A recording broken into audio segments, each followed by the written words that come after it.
Hironori, Kato. This is my name. Kato is last name and Hironori is first name. And brief self-introduction. I'm working as a full professor at the Department of Civil Engineering at the University of Tokyo. And I got PhDs from the University of Tokyo in the same as Professor Stando. But I'm quite younger than him.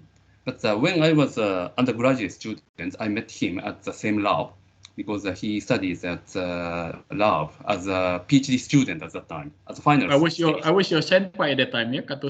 Yeah, exactly, in Japanese. Right. Okay. And yes, after getting the PhD degrees, I started to work at research associate. Actually, before PhD degrees, I worked as a research associate at Joshu. But after getting the degrees, I worked as a project manager at Institute of Transport Policy Studies. This institute is under the Ministry of Transport at that time, and I worked as a project manager. So I was involved in many projects related to transport, including high-speed rail. But for 3 years, actually, 2.5 years. And after that, I returned back to University of Tokyo, and from 2013, I'm serving as professors at the University of Tokyo.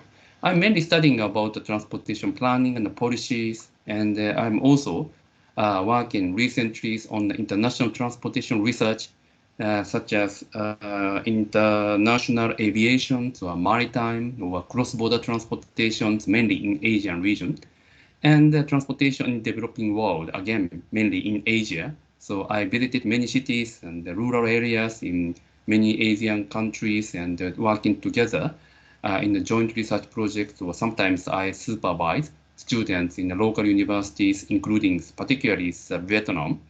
I'm working as a visiting professor or some kind of a coordinator of a new university, which was established in Hanoi, Vietnam, and teaching and also the kind of department heads, coordinators of the infrastructure engineering field of master program in Vietnam Japan University. Furthermore details is available in this website, but as you see, recently I have published several papers regarding high-speed rail. For example, this one is a high-speed rail, and I think some other ones. Oh yeah, this is again high-speed rail, and this is also high-speed rail, particularly in China, and I guess this one is also high-speed rail. In such ways, recently we have been aggressively publishing the papers regarding the high-speed rail issues, mainly from Japan's case.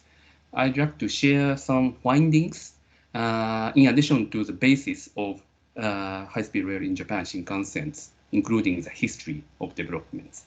And I hope my talk about the experiences of high-speed rail development and planning in Japan could contribute to the discussion in your country. That's its a brief introduction about myself. And let me start to talk about my main contents. Yeah. Can you see this slide cover page? I hope yes. Yes, it should. Yes. Okay, good. Title of today's lecture from Japan is Japan's experience in high-speed rail planning. Professor Stando, how many minutes can I talk? Well, basically you can go up to 2 hours, but I expect Kato Sensei, you don't have to speak that long. I think what we need, I think, discussion after all. Yeah, I think that is better for us to discuss. Please put some time to have some. I will try to finish, say 1 hour or something, a little bit longer than that. Okay. Okay, then today's talk start with introduction and the history of high-speed rail in Japan, and the impacts of high-speed rail on regional economies in Japan. And I would like to introduce recent studies performed by our research team and concluding remark. I hope most of you know where the Japan is located. Japan is islands countries consisting of mainly 4 major islands. And Tokyo, that is capital city of Japan, is located near the center of Japan, particularly in the main island, Honshu. We have several major cities other than Tokyo that may include Kyoto, Osaka. This area is the second largest conurbation in Japan. Of course, largest one is Tokyo. In between, we have a quite famous touristic mountain, Mount Fuji. And Hiroshima here, and Nagasaki is here. Later on, I will show some illustration regarding population density distributions in Japan. This corridor is one of the major industrial corridors in Japan, from Tokyo to westbound. We have also another large city, Sapporo, and these cities are all connected by high-speed rail. Hokkaido, Sapporo has not yet been connected, but we have a plan to extend the high-speed rail to this Sapporo city as well. And maybe you'd better understand the scale of our country, Japan. 500 kilometers is the distance between Tokyo to the second largest cities, and 1,000 kilometers is actually the end of our major areas of Japan. So from north to south, roughly 2,000 kilometers, that is the scale, geographical scale of our country. Of course, we have many other remote islands, including some Okinawa around here, around there. So our territories are quite big if we include those isolated islands, but the major island is within, say, 1,000 kilometer circles at the center of Tokyo. Next. I checked the statistics in Japan and Indonesia for understanding the characteristics of Japan in comparison with Indonesia. The area Japan is nearly 1/3 of Indonesia, and the population is nearly half, less than half. And population density is quite higher in Japan than Indonesia, nearly double or over double. Unique characteristics in Japan is that we are facing the decline of populations in the past, not the decade, but in the past, yes, 5 years or something. We kind of face the rapid aging and also the low birth rate. And due to these socio-demographic patterns, our country has been experiencing the decrease of populations. According to the statistics, Indonesia still has a quite high growth rate in population, but the growth rate is declining according to the statistics from the World Bank. Urban population rate, Japan has an extremely high urban population rate at 92% compared with Indonesia. So in that sense, our country, many people reside in urban areas. So how to connect urban area is important policy agendas in Japan. I can show the nighttime lights in Japan. And yes, this left direction is north and the right direction is south. And this most brightest areas is Tokyo metropolitan areas. And we have some coastal areas. And this area is Nagoya. Maybe you know Toyota. The headquarters is located here. So this city is really automobile cities. And further coastal areas, and this area is Kansai area, including Kyoto or Osaka, the second largest conurbation. So 1, 2, maybe 3. These 3 largest cities, urban areas, or metropolitan areas, are located on the same corridors. Of course, we have other cities like this part, northern parts, etc. But our country is covered by many mountainous areas. Actually, over 70% of total area of Japan is covered by mountain. So very limited plain area is used as urban areas. And the largest plain, which was produced by river, that is Tokyo. And also Osaka or Nagoya. They have also the quite large rivers. So end of the river is locations of major cities.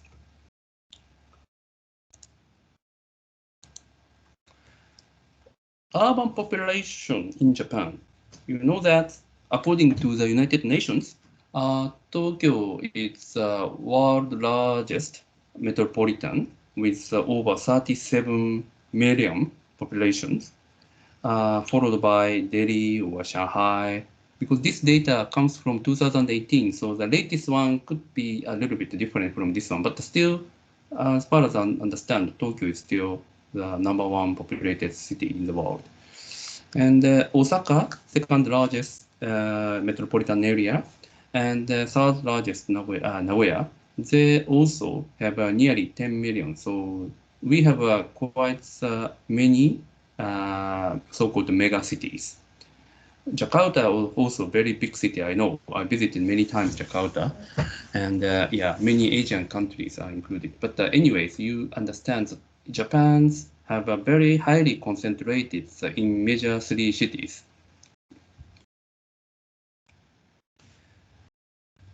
This slide shows how the population is clustered as a along the major corridor. We call Taiheiyo Belt Corridor or some Tokaido corridors. Taiheiyo is in Japanese this Pacific Ocean.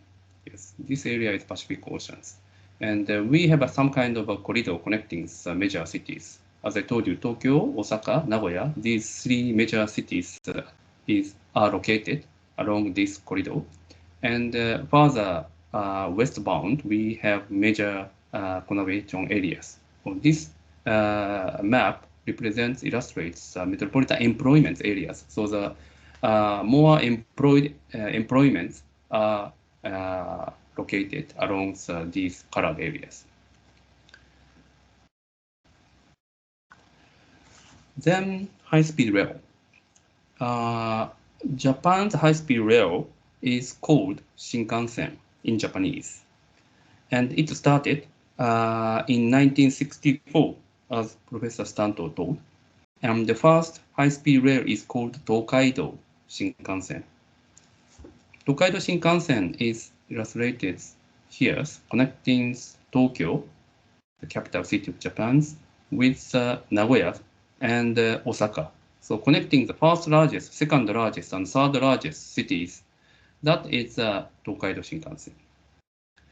And currently we have 2,700 kilometers of high-speed rail network as shown in this map.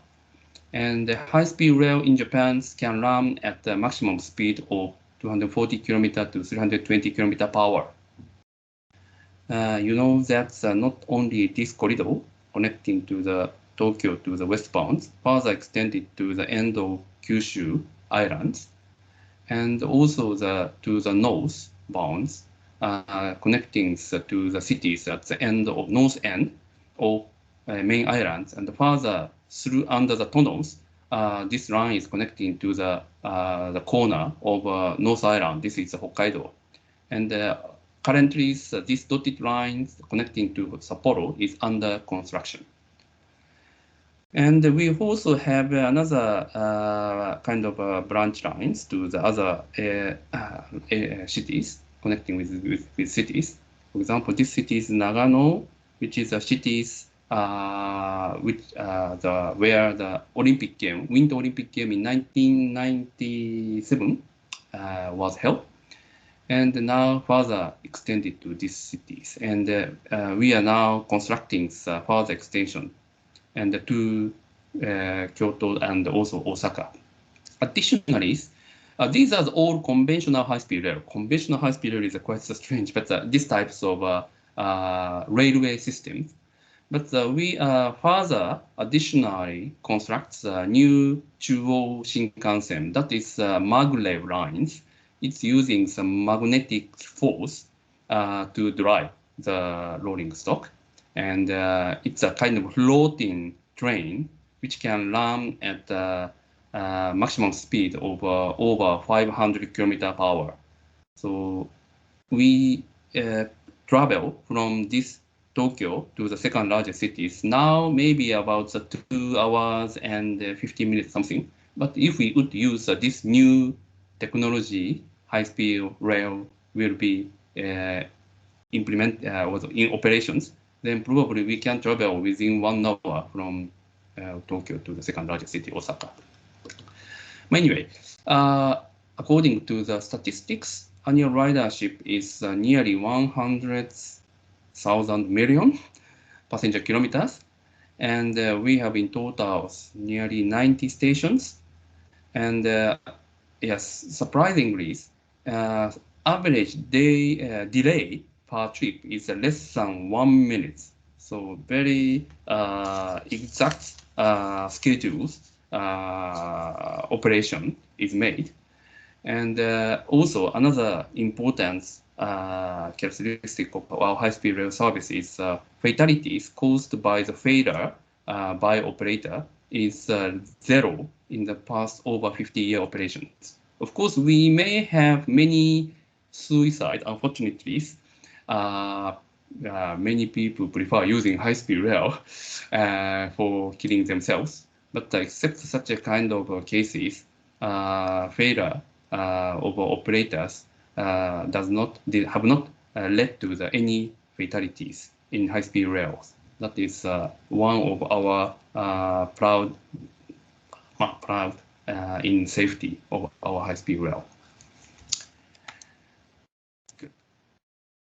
Of course, we have other transportation modes than high-speed rail as competitors. For example, air transportation is also very popular in Japan. We have developed many airports across nations from north to south. And this map shows airports in Japan. You see that so many airports are available and located at nearly everywhere in Japan. We have also many isolated islands, so we developed many airports in those islands as well for guaranteeing the mobility, accessibilities to the remote areas people. I think the air transportation is one of the competitors to high-speed rail. And also, we also have an expressway network. And this map shows a network available in expressway services. Most of them are the tolled road. So people should pay some money for using these expressway services. Mainly for trucks or the freight transport, this expressway network is quite important. But in rural areas where the high-speed rail is not available, this expressway network is used by many passenger cars as well for intercity trips. One of the interesting facts, data, is modal share of inter-regional trips in Japan. And this data comes from the regular travel surveys for inter-regional trips in Japan. Every 5 years, we are doing this kind of surveys to collect the data about the people's behaviors for inter-regional trips. And the modal share here are summarized by trip distance on weekdays only. So the short trip, shorter than 100 kilometers, 100, 200, 200, 300, and the really long ones. And this orange color represents modal share of railway, and the green color represents modal share for car, and the blue one is air. And as you can easily imagine, of course, a longer trip is made by air transportations. But you see that the orange color is quite dominant from, say, 300 kilometers to maybe 1,000 kilometers, right? Of course, shorter trip is made mainly by car. But if the trip's distance become longer than 300 kilometers, railway become more dominant. And up to 1,000 kilometers. If the trip length is longer than 1,000 kilometers, of course, air transportation is more dominant. But to understand these results, we should return back to the scale of our country, right? So 300 kilometer to 1,000 kilometer means nearly Nagoya to the really the end of our nation countries from Tokyo are covered mainly by high-speed rail. And over 1,000 kilometer means not from Tokyo, maybe some city, for example, Sapporo to Nagasaki, Hiroshima, maybe more than 1,000 kilometers, and many people may use air transportation. Or even from Tokyo, maybe we may go to some isolated island. Of course, we should use air transportation. So in that sense, we can say that the many trips to from Tokyo are done by railway, particularly high-speed rail in Japan.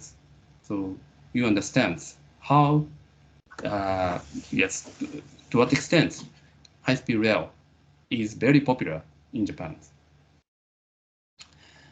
This map shows some comparison of service levels between high-speed rail and air transportation. And this shows difficult to see maybe from, for example, Tokyo to Osaka or Okayama or Hiroshima. All these cities are located on the Taiheiyo belt corridors. And travel time and travel cost by air and rail are summarized here. It is not so good one, so I will show another profit diagram. Oh yeah, maybe this one is better one, sorry, let me check. Oh, only this one. Okay, then I can say, for example, so to the from Tokyo to the second largest cities, air is roughly 190 minutes, rail is 220 minutes. Oh, quite long. I don't know the reason why. And price is air is more expensive than rail. And yes, I think so. To Fukuoka, for example, these cities, air is faster, and price is nearly the same between air and rail. But anyways, along these corridors, air transportations cannot win against the railway up to the cities around here. Maybe you can see this diagram. This one is the distance from Tokyo to the westbound. And again, the modal shares across different transportation mode.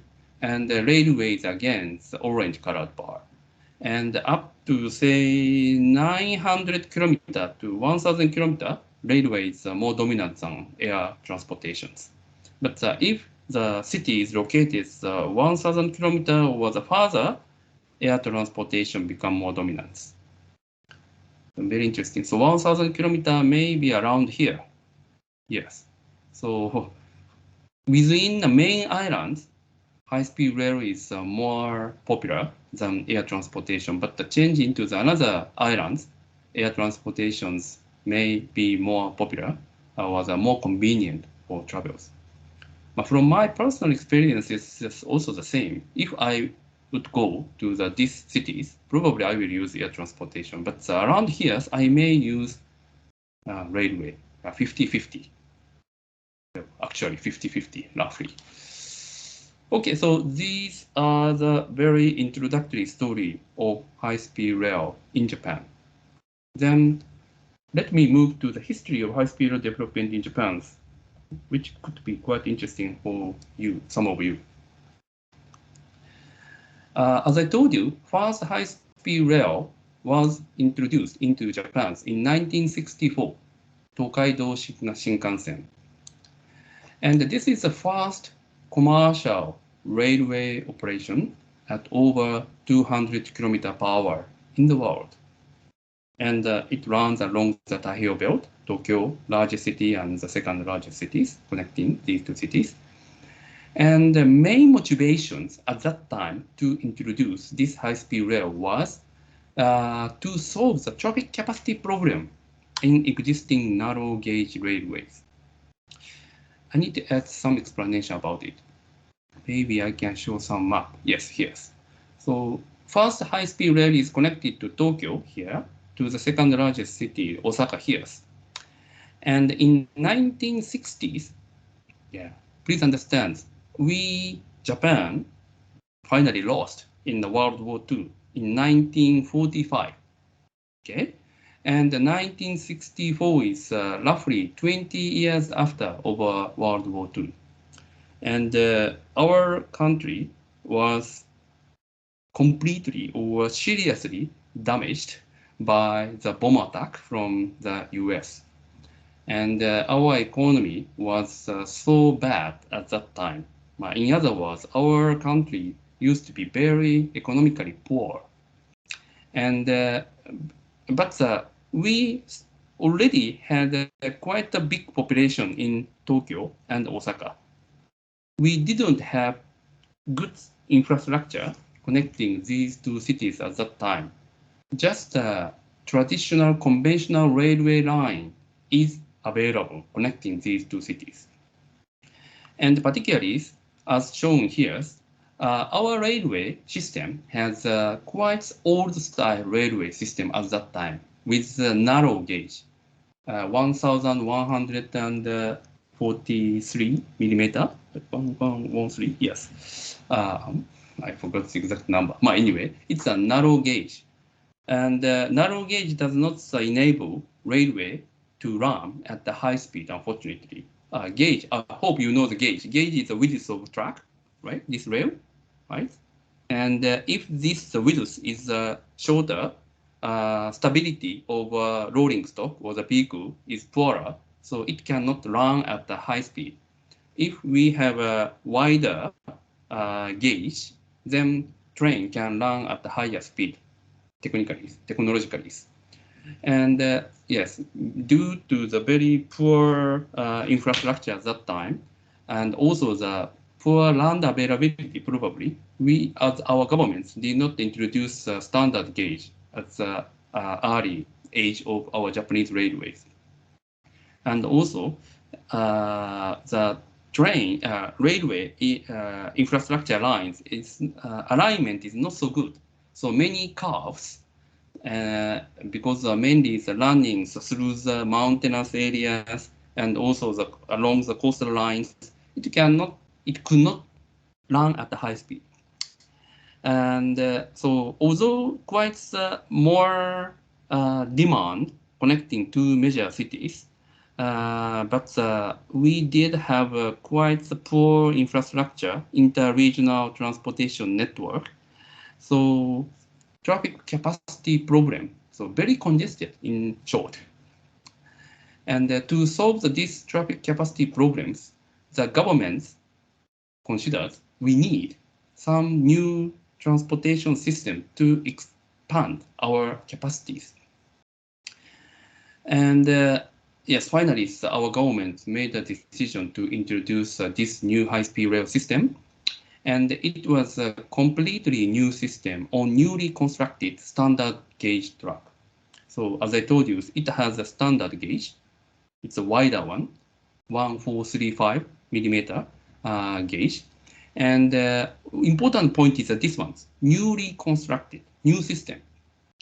This means this rail track of high-speed rail in Japan does not have any crossing point with other surface road, nor this high-speed rail does never share the rail track with conventional rail. So this is really separated, independent railway systems.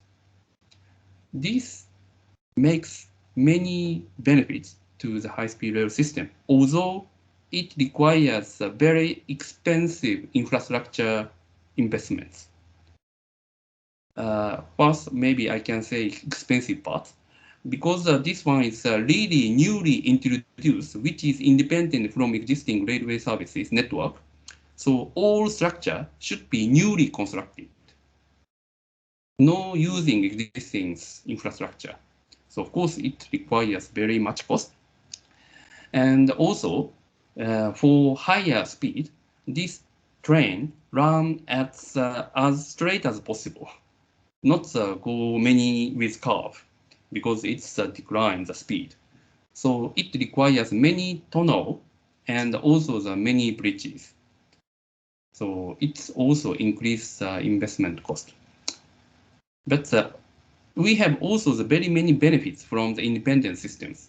One is we may not need to seriously consider about the accidents with road intersection with road, crossing point with road.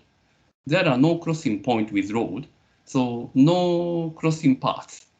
So that means no risk of the car entering into the high-speed rail track.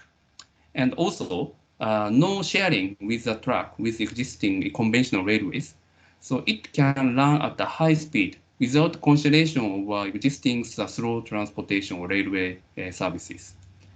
And so it enables this new system to run at a really high speed with very high safety. Anyway, in 1964, this is opening events of high-speed rail. Yeah, why Japan? Why Tokaido? Why 1964? Why Tokaido is one is as I highlighted many times, many large cities with many populations are located along this corridor. So that means we could expect very high demand for this high-speed rail. And yeah, another motivation to coexisting railway system. And another important point is second breadpoints. Long studies and preparations for the bread train project. That is quite long history to say fully, but we had this high-speed rail plan even before World War II. In 1930s or 40s, then governments, at that time military governments, they planned to construct a high-speed rail connecting Tokyo to the westbound, and they plans to construct big tunnels and further going to the Korea peninsulas and to the China's main islands. This is their very big plan to construct the high-speed rail. That is so-called the Bread Train project. And inside the current Japan's territories, that is connecting Tokyo and Shimonoseki. That is the end of these main islands. And they, from the beginning, they proposed construction of standard gauge track. And that was before World War II. But because of the war, our governments, although constructed very partly, but they couldn't complete it. After the World War II, the governments decided to recover these plans, and based on the original plans, they constructed. Partially, some lands are already achieved by the government. The government used those areas for constructing high-speed rail. Most densely inhabited, as I told you. And in why 1964 is our first Tokyo Olympic Games were held in 1964. And for be in time on this Olympic game, Japanese governments made very much effort to construct this high-speed rail. And our economy used to develop at a very high speed in 1960s. It's quite similar to maybe China now. And you know that our second Tokyo Olympic Games was held last year, but this is the first ones.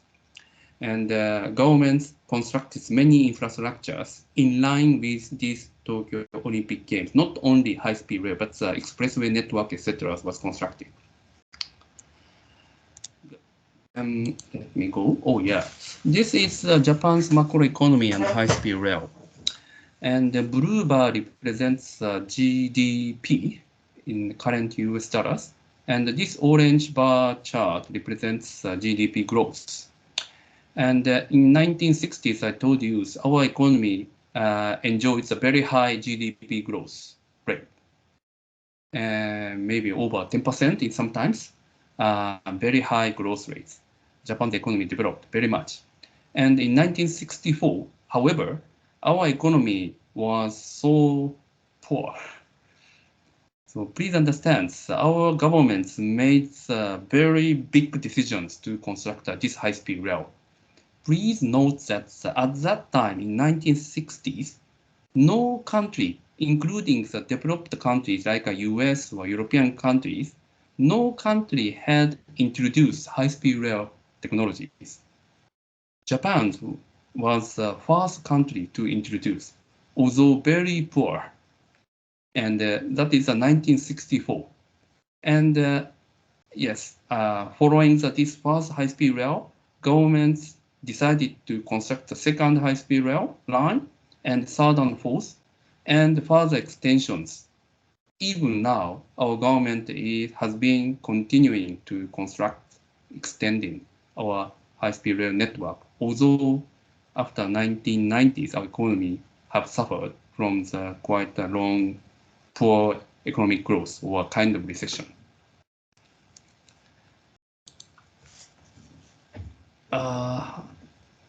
I can skip some parts, but I will explain a little bit about the story of our first high-speed rail. Yes, as I highlighted in earlier slides, our economy used to be very poor. That means the government did not have sufficient budget to construct such a very high-tech at that time, even now, and also expensive infrastructure. And then governments assessed the feasibility of this project in 1950s. And they invited the expert from developed countries. And but they found that the estimated construction cost is unbelievably more expensive than their available budget. So they decided to borrow loans from World Bank. I heard, yes, there are many famous stories about it. The presidents of the Japan National Railway, at that time, Japan National Railway is responsible for these constructions. They were seriously criticized by many people. That is too ambitious projects. And if it would fail, the Japanese governments really may have some serious financial problems. But yes, finally, they made the decisions, and maybe really ambitious decisions with a very expensive loans. Yes, and the first high-speed rail is this orange-colored ones, and immediately after that, that extended to this one, Sanyo Shinkansen. Yes, although the construction cost was very expensive, but interestingly, this first high-speed rail was very successful. From 1964 to 1971, this data shows the revenues and costs of high-speed rail. And the light blue bar is operation revenue, and operation cost is dark blue, and the final one is accumulated income. Unfortunately, first 2 years was not profitable, so they had some debt. But from 1966, so third year, fourth year, fifth years, revenue exceed the cost significantly. Then the operators can get a really big revenue or profits increase. And this dotted line is equivalent levels of investment cost. So only how many years? 7 years was required to recover the cost for investments. So that means this is really profitable project. And even though the cost is very expensive, it is really viable projects. So governments found out high-speed rail is a really good business. Yes, and many people came to know high-speed rail is very convenient, and that's influences significantly our economic growth. So governments made a decision to extend this high-speed rail to the next ones and further to the north. The success of Tokaido Shinkansen led to an extension of high-speed rail network, and the government introduced the new law, Nationwide Shinkansen Construction Act in 1970 to develop the high-speed rail network. But the main concern for the government is for balanced regional growth. Please note that Japan is quite highly agglomerated in terms of economy along this corridor. As I showed you in earlier slides, most of the employment industries are located along these corridors. Many heavy industry or service industries and also population are located along these corridors. But on the other hand, as I showed you the illustration of a night light map, other areas are quite black. That means fewer populations and lower economic activities. That means some kind of inequalities between urbanized areas versus rural areas. Government is very much concerned about how to balance the economy between rural and urban. So in 1970s, governments decided to extend the high-speed rail, but the main reason is for better accessibility from rural areas to the other areas. And the Japan Railway Construction Public Corporation was established. This corporation is mainly working for the construction of high-speed rail. So kind of engineering experts of construction of high-speed rail. Yes, so starts the construction, but quite different from fast to high-speed rail. Construction costs for extending to this northbound were much higher than expected. And main reason is these lines are running in the mountainous areas. You see that this line is running mainly along the coastal areas. So not so much mountain. But we have quite big mountains along these areas, the middles of islands. And to pass through these areas, we need more tunnels, long tunnels passing through these mountains. It requires unbelievably higher costs than the earlier two high-speed rail lines. Of course, that's constructions of long tunnels contributed to the technology development in Japan. Civil engineering technologies, particularly constructing tunnels, bridges, etc., were developed very much through these experiences. So we had very good technologies. However, from the viewpoint of business, it is too expensive. As the profit from these lines was not so large. Oh yeah, another important point is the population is not so high because these areas is of course more rural than these more populated areas. So traffic demand between these cities are not so high. So that means the revenue is smaller and the construction cost is higher. So it cannot be so profitable. So Japan National Railway faced very serious debt difficulties in their financial situations. Not only because of high-speed rail, but with several reasons. Japan National Railway was a kind of bankrupted. In 1987, it was privatized. And ownership of 4 Shinkansen high-speed rail, Tokaido, Sanyo, Tohoku, Joetsu, that means first, second, third, and fourth. These all were constructed by ex-Japan National Railway, currently privatized into the so-called JR. These ownership were transferred from the Japan National Railway to some special organizations for 4 years after the privatization. But after that, in 1991, these 4 Shinkansen's ownership were sold to the 3 Japan JR companies. JR represent the Japan Railway. That is a regional private companies. Please note that Japan National Railway is one single, of course, national company. It covers all over nations. And it was privatized and split into the region-based private companies. Hokkaido, JR East, Central, West, Shikoku, and Kyushu. And three companies got these Shinkansen lines. Oh, that is the reason why I need to say one thing, yes, about it.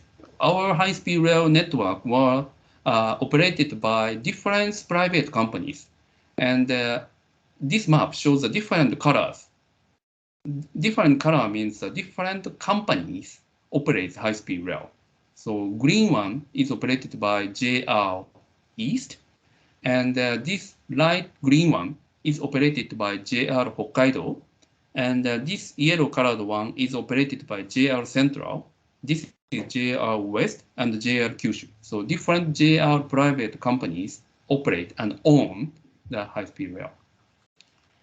Let me go back. Yeah, I should use this one. But anyway, further extension to the southbounds and the northbounds, and they're still under constructions connecting to here to the westbound and also the here to the northbound to Sapporo. Business scheme of Seibu Shinkansen, I think that is in too detailed. So if you're interested in, of course, I can explain to you more. But currently, there are two types of high-speed rail. First, four high-speed rail are operated and owned by private companies. But later high-speed rail have been constructed under the different business scheme with vertical separations. So JR, they are the operators, but other organizations, JRTT, they own the high-speed rail infrastructures, and they lease the track to the operators, and the operator pay leasing fee to use that rail. That scheme has been introduced for newer high-speed rails. Older ones were fully owned and also operated by private companies. And for constructing the infrastructure of a new high-speed rail, public funds are used, both from the national governments and the local governments. Of course, leasing fee from operators are used, and also some bond are used to collect the monies from the market. Yes, these are the introductions of high-speed rail. I have already used nearly 50 minutes. From now on, I will explain a little bit more about the impacts of high-speed rails, particularly on regional economy in Japan, based on evidence. Yes, thanks to the long-year development of high-speed rail network, accessibility in Japan has been improved significantly. And this map shows to what extent average access time for inter-regional trip has been improved from 1981 to 2006. Red-colored one areas has enjoyed very high improvements in accessibility from this area. And yellow or the purple, blue, these also have quite big benefits from the improvements of accessibilities. But this kind of accessibility, how this accessibility impacts on regional economic activities. To understand that, I will show one example of some kind of a map of labor productivity in Japan by different years. Labor productivity is defined by GDP per worker, employment. And I use the same year's benchmark data. And if the color is yellow to red, that is higher productivity. And green one is the lowest. And we collected data from 1981. Earlier than this year's data is not available. So we further studies about the earlier year's cases, but here I use anyways the data from 1981. And at that time, we used to have a high-speed rail network depicted with these black lines connecting from Tokyo to the Fukuoka. And 5 years later, governments further extended the rail network to the north. But you see that's a little bit brighter color along this black line. maybe next. Further, Tokyo become red, and other areas along this line become green to light blue or the yellow. Oh, many cities along lines become red. Next, next. Yeah. From this very simple presentation about the change in labor productivity by the regions, or these areas or prefecture in Japan, we have 47 prefecture. Along the Shinkansen or high-speed rail lines, many regions get some benefits in improvements of labor productivity. To analyze how much the high-speed rail contribute to the regional economies, one of my PhD students, Dr. J, he challenged the analysis using statistical data with statistical analysis. He raised several research questions. For example, to what extent agglomeration effect can be expected from high-speed rail project in Japan? Agglomeration effect is a little bit a new word for some students, but this is quite simply defined by this kind of indicators. It is quite popular for the transportation analyst or the transport geographer typically use. That is E divided by T, very simple. And E is employment over destination area. And Tij is, for example, travel time from zone I to the destinations. So if the travel time becomes longer, this A becomes smaller. And if more employment population, that becomes larger. So if travel time is reduced, that A becomes larger. And if more population, then this A is become larger. And we sum up across all destinations for specific zone I. This is definitions of agglomerations. And we use this data in 1981 to 2006. Every 5 years, we collected data across all prefecture zones in Japan and try to estimate the models. Dependent variable is productivity, so GDP per worker employment, as I showed you in the map earlier. And one of the explanatory variable is this one. And in this case, we formulate the models, this agglomeration for each year. And according to his estimation results, we have significant results of agglomeration impact on the regional economy. And from 1981 to 2006, this estimated coefficients become slightly larger. Slightly become smaller. Gradually, it's smaller and smaller as the time goes by. So that means, first is the agglomeration effect from high-speed rail is positive and significant, and but the benefit is decreasing through time. Interestingly, so the impact from high-speed rail become maybe gradually smaller. That is one findings from his studies.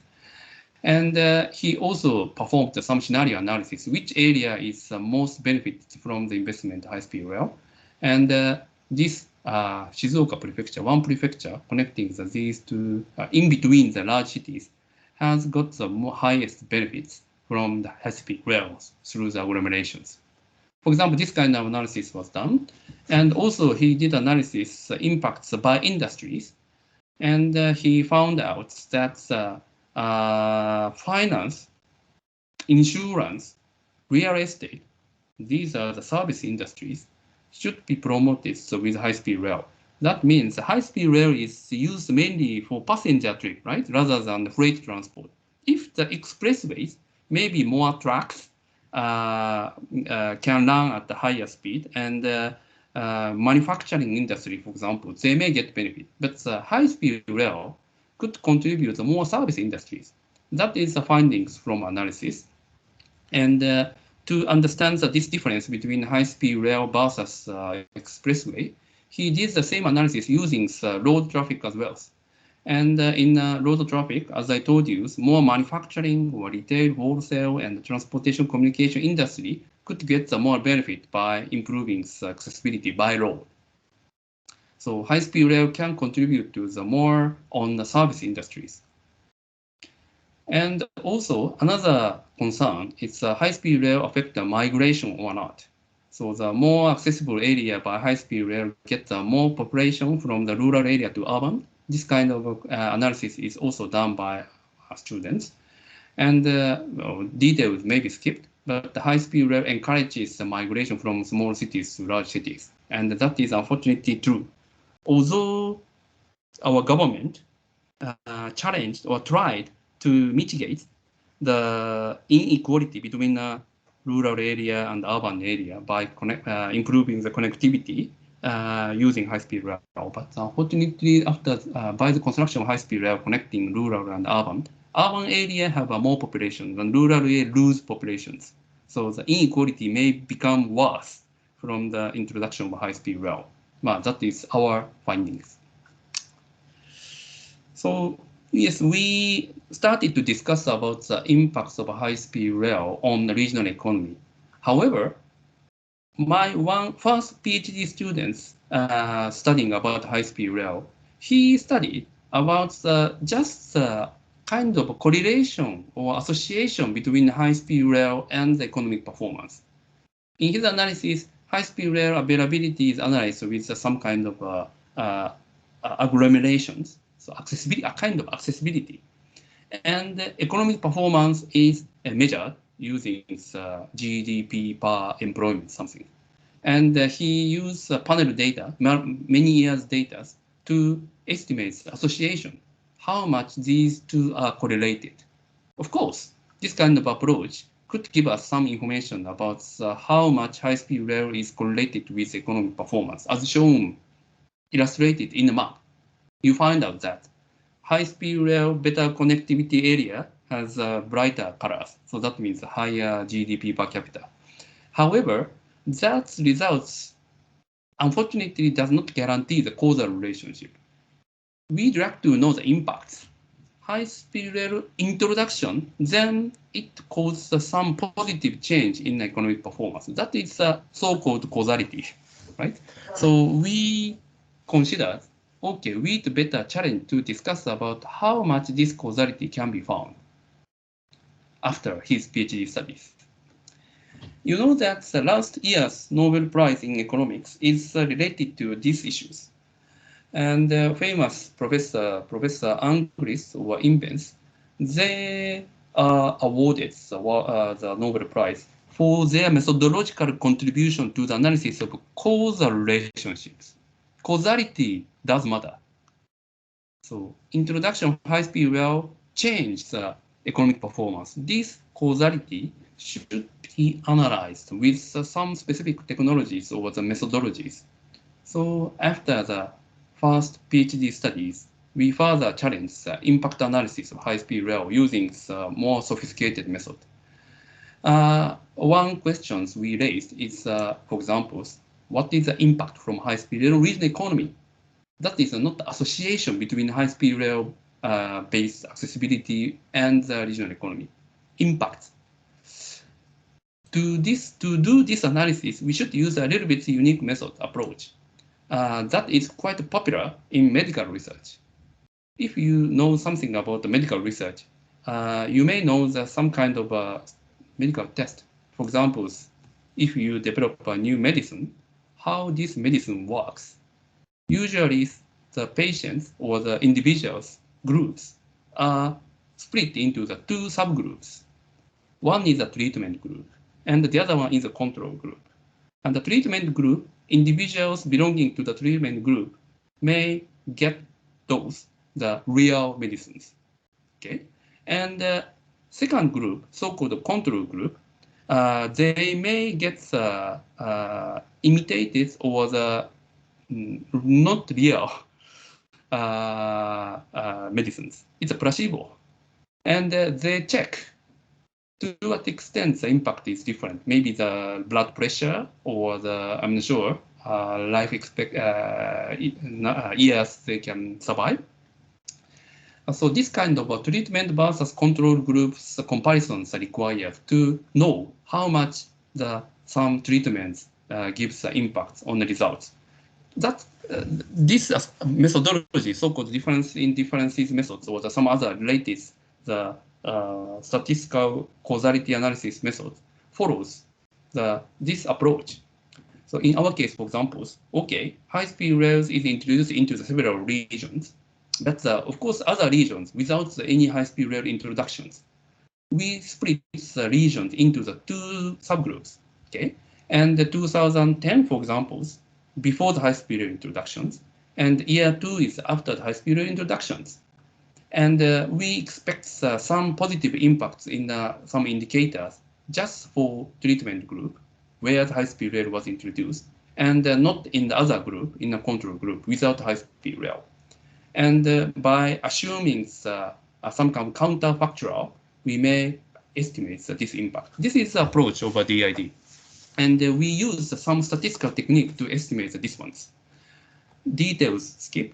Yes, we assume that, for example, one areas near the high-speed rail stations, that is regarded as a treatment group, and the further areas, it's regarded as a control group. But of course, there are many types of definition about the treatment group. So in these studies, we define some circles with a different radius, 5-kilometer radius areas, 10 kilometer, 20 kilometer, 30 kilometer from the high-speed rail stations. Of course, we have many high-speed rail stations, and before and after the high-speed stations, within this area, different definitions, how much economic performance we compared here is the tax revenues in the areas, and tax revenue per taxpayer are different between treatment and control. We checked using the statistical test, and we found that the tax revenue per taxpayer is significantly more in the areas of a treatment group near the high-speed rail than other areas. But that is significant only when the radius of is 30 kilometers in Kyushu high-speed rail, Shinkansen, and Hokuriku regions 10-kilometer radius only. So this kind of a test is done for getting rigorous results. These differences are quite interesting. Maybe the geographical the characteristics are quite different between these two high-speed rail. Kyushu is a more flat area. High-speed rail is located, so I think that this area become larger. But Hokuriku Shinkansen is running quite mountainous areas with poorer availability of plain areas, so 10 kilometers. But these are discussions we made for this analysis. Yes, based on these more rigorous analysis of impacts of high-speed rail, we further go into the analysis of high-speed rail impacts on knowledge economy. And one of the bases for these types of analysis is economic theories of economic growth. And Professor Robert Solow, he got also the Nobel Prize. His theory, growth theory, shows that technology progress or innovation is quite important elements for economic growth. In other words, higher economic growth is caused by the innovations. Yes, so technological innovation is quite key for long-term economic growth. Then our question is, okay, then how much high-speed rail can contribute to this kind of long-term economic growth through innovation? So we set up causal relationship flows. High-speed rail developments may enhance some kind of knowledge developments, productivities. And knowledge productivity could result into the economic growth. We set up this hypothesis, and we analyzed this using the empirical data in Japan. This is another PhD studies in our University of Tokyo. And Indian students, he just finished his studies last years, because India is now planning to construct the high-speed rail in a similar way to Indonesia. But the Indian case is a support from Japan. So he's very much interested in the Japanese case, and to what extent does high-speed rail in Japan impact on innovations, in particularly manufacturing sectors. And innovation here is measured with the number of patent applications, because simply that is measurable. And yes, we checked many data about patent applications. And you see that what kind of industry have more patent applications in different regions. For example, you see that this area, as I told you, this is Nagoya, where the Toyota's headquarters is located. This color is red. Red means this one's.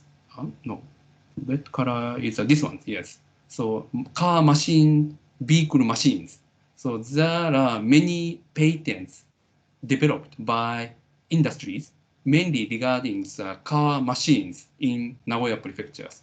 In such ways, different region has a different characteristics about the technology innovations in Japan. And this PhD students, again, used some technologies over statistical analysis on the impacts from high-speed rail on the innovations, patent applications. And based on the long-term data in Japan regarding high-speed rail, again, of course, he defined the treatment group and control group, etc. And statistically significantly, high-speed rail contribute to the better performance over knowledge productivity. So in other words, areas with high-speed rail accessibility or availability has more chance to develop their economy through knowledge production. But interestingly, this impact from high-speed rail on the knowledge development, knowledge productions, may vary across different industries. Many industries get benefit from the more patent application from high-speed rail, but some industry may not, or even negative. Well, that is quite interesting. I'd like to skip in detail. Just published a paper about these results, so maybe you can read them. Finally, I'd like to finish my presentations. That is quite a different types of studies, more case studies about high-speed rail plus alpha. Plus alpha means another transportation mode to from high-speed rail has been developed in Japan simply because high-speed rail can connect at a quite limited area only. For example, this is one island, South Island in Kyushu. High-speed rail line is located the west coast only because this area is quite mountainous and less populated. But we have also cities in the other coastal area here, for example, Miyazaki cities. Unfortunately, no high-speed rail is available here. That means that these people cannot get any benefits from high-speed rail. Additionally, of course, ideally, we may construct a new high-speed rail connecting to this eastern part of this island, but quite difficult to do so. Of course, technologically, there are many mountains, so it requires so many tunnels, etc. It is very costly. And also, this area is quite rural, so very difficult in terms of financial viability of constructing high-speed rail. Then how can we guarantee the mobility or accessibility or connectivity of those rural areas? One idea is not the high-speed rail, but maybe other types of intercity transportation service integrated with high-speed rail could contribute to the better accessibilities to those rural areas. And one idea is the intercity bus. Here is a high-speed rail plus bus. And one case here I would like to report is B&S Miyazaki. Sorry, this is Miyazaki. Started in 2011. And this service provides a very excellent intermodal service package. And maybe I can show you several examples of excellent service here. But you see that there are several alternative travel modes connecting the largest cities in this island, Fukuoka, to this another cities, Miyazaki's. One is, of course, as I told you, one intermodal transportations from these cities to the nearest high-speed rail station by intercity bus plus high-speed rail. That is one service. But for example, air or another conventional railway service or direct intercity bus service are also available. And these are the services of different transportation mode. For example, direct intercity bus connecting Fukuoka to these cities, it takes 261 minutes. It's quite a long travel time, but the cheapest. Air, of course, that is direct flights and convenient, and it's very fast, 110 minutes, including access and egress, but it is very costly. And the conventional rail, unfortunately, it runs at the really mountainous areas. Speed is very low, and also they're quite expensive. And the newly introduced this intermodal transportation service, it's a kind of a niche. So that means in between bus and air, or even conventional rail. So faster than bus, but slower than air. And also the price is also in between, cheaper than air, but better than bus. So this kind of a new service are introduced by making intermodal arrangements. One interesting service of this intermodal transportation service is a very good connection. So high-speed rail is well connected with intercity bus. For example, arrival of high-speed rail at 7:35, then the departure time of this intercity bus just 6 minutes later. And you know that the Japanese high-speed rail is very rarely delayed, very punctual. So they can transfer to the intercity bus and also the vice versa. And interval is a little bit longer from bus to high-speed rail than high-speed rail to bus, because the bus may be delayed caused by the traffic congestions. And another important point is if the high-speed rail would be delayed, this bus is waiting at the bus stop until the high-speed rail arrives. But not vice versa, because high-speed rail has more passengers than bus from the other cities. So, but in such case, this passenger can use the next high-speed rails without any additional cost. And of course, physically, the connection at the connecting point is well developed.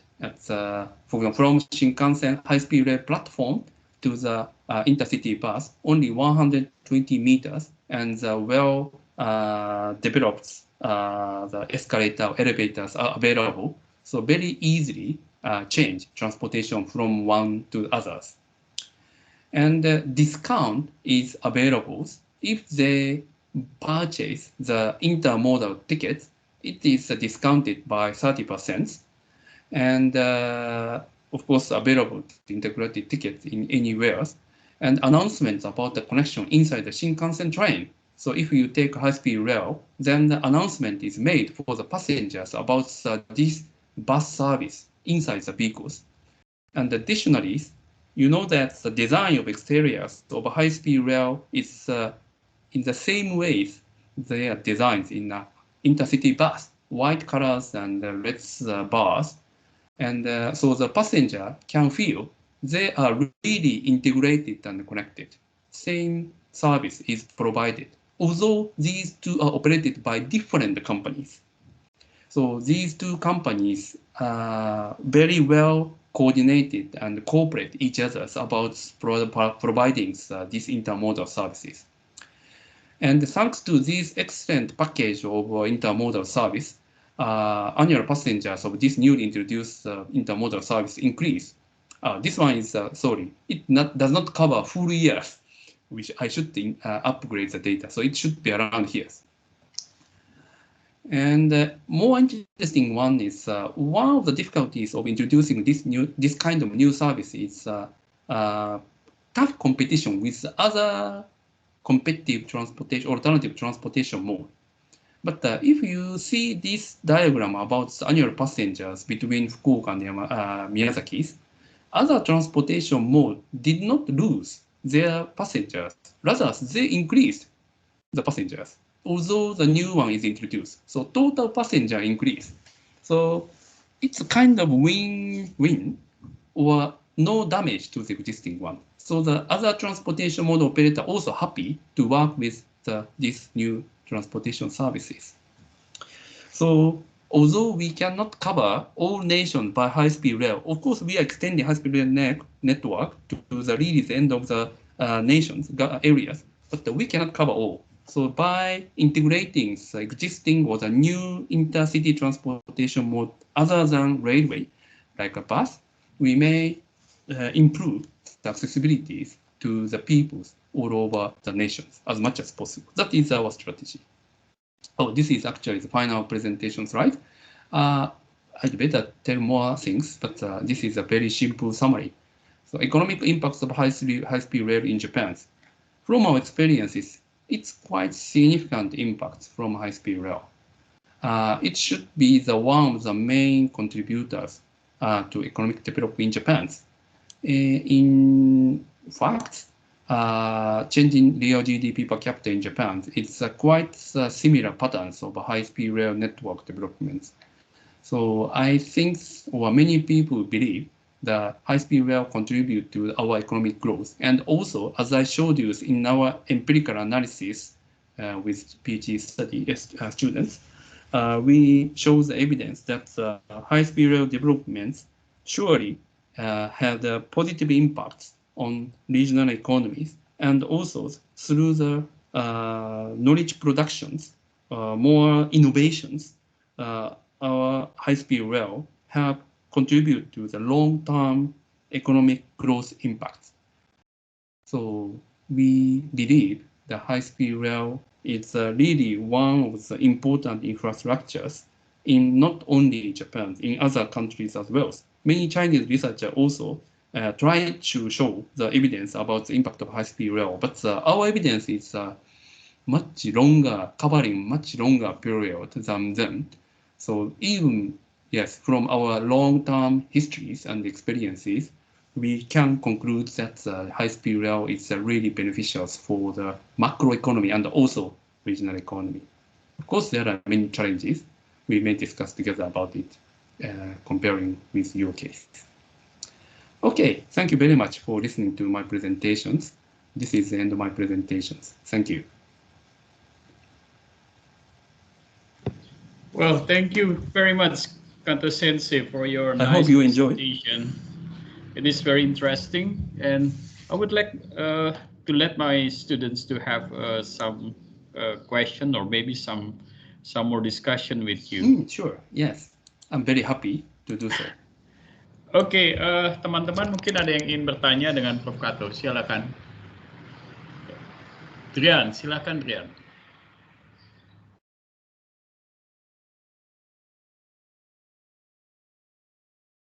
Sorry, we cannot hear you. Mute. Maybe you are muted. It's mute. Gak ada suaranya, Drian. Oh, I'm sorry. Wait. Oh, yeah, it works now. Looks like my that's problem. Is this working now? Yes, now we can hear you. For this discussion maybe ya. Drian, mungkin kamu bisa matiin kameranya sehingga mungkin lebih jelas suaranya. Maybe because I am pretty excited in this topic because I'm personally kind of following this topic since like 2014 maybe because I got a lot of interest on Japanese transportation system, especially on railway system. So first discussion I want to talk is maybe about the newly opened Hokuriku Shinkansen and the upcoming the Hokuriku Shinkansen from Kanazawa, I think Kanazawa to Suruga, I think. What about the consideration about? I think that when I see in the Google Map and simply in the Google Map, the area is pretty rural and it's least developed. What is the consideration to make? Why? What is the justification to the for the construction of this certain line? And the second question, discussion about what is the consideration about putting the station, high-speed rail station, like for example, from what I know is Shin Yokohama, Shin Osaka, and Shin Kobe. They are far from the city center. Not far from city center, but more like it's not the city main station, but some city like Tokyo and then Nagoya and then Kyoto. They are in the main station of the city. What is the consideration of the why selecting the route like that? Is it all about the expensive the land acquisition cost, or it's more about the flexibility of the route? And finally, maybe it's not completely about high-speed rail, but it's still about rail. I've been looking around in Japan, like mostly around rural area. There are a lot of smaller, minor rail system. For example, like in the not far from Tokyo, I think it's in Saitama, Chichubu. It's a pretty small railway company, I think. How this railway company can maintain its operational without let's say getting bankrupt or something like that? Maybe that is my question and discussion. Thank you for the opportunity. Okay, thank you very much. Can I answer to the questions from him? Yeah, sure. Okay, thank you. Yeah, this is my great pleasure to answer to your question. And the first question is a quite local topic. Maybe many of the participants do not understand what is Tsuruga or the Hokuriku Shinkansen, etc. The latest under construction line is extending the end stations of one Hokuriku Shinkansen, currently Kanazawa, to the further to the west part. And maybe I'd better share my screen to show the map. Let me see. Yes, this one. And what he's saying is, maybe this one.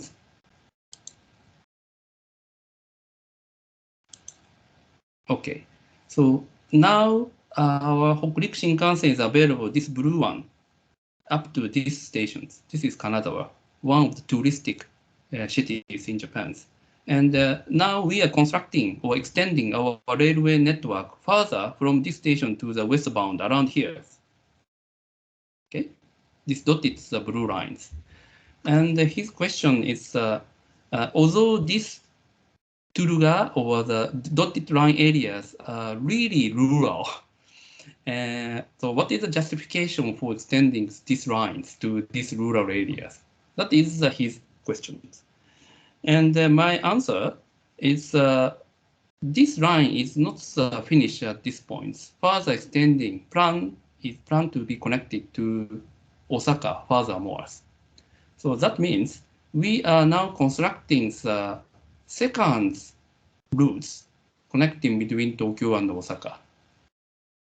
So just a part of it. Although this extended line to here could not get so much ridership, but in the long run, many people expect that more traffic demand from this Kanazawa city, very touristic cities, with the second largest city, Osaka.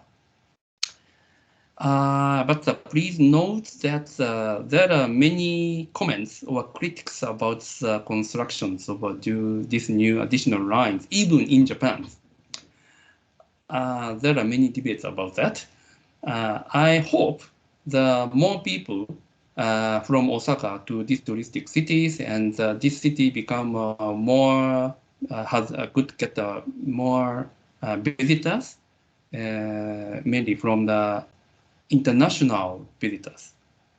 So I think that there are some benefits, but in between cities, I'm afraid they may not get so much benefit just passing through. So I'm afraid that this high-speed rail developments may not give any good impact to the rural areas. Rather, the rural area may suffer from the loss of conventional rail. Because once high-speed rail is newly introduced, usually existing conventional rail is stopped. or it is switched from the ownership of existing JR to the local railway companies. So I'm afraid the accessibility of those rural areas in between major cities after the high-speed rail introductions could be worse. So my answer is first is that is a part of second routes connecting Tokyo and Osaka, and that could contribute to the several cities along these new lines. So I think that is one of the justifications. But on the other hand, we may have some loss in regional or rural economy in between major cities, even after the construction of a high-speed rail. That is the answer to the first question. I hope he is happy to hear my answer. And the second question is related to the location of stations of high-speed rail. And he raised several examples of high-speed rail stations in Japan. As he said, some or the many of high-speed rail stations are located not in the really the downtown city center, rather a little bit locations far from the city center. But I think that is quite reasonable because the high-speed rail was introduced much later than the original urbanization of each city. Each city has a quite long history, even before 19th century or 18th centuries. Already urbanized areas, therefore difficult to construct new infrastructure in urbanized areas. So high-speed rail stations were mainly developed areas where the land is more available. So land acquisition is much easier. That's the reasons. And you said the Kyoto and Nagoya are located really near the city center. Maybe more or less true, but even Kyoto station or Nagoya stations are not located at the downtown areas. If you know about the histories of these cities, for example, downtown of Kyoto is a much north area than Kyoto stations. And also Nagoya, downtown area is which way?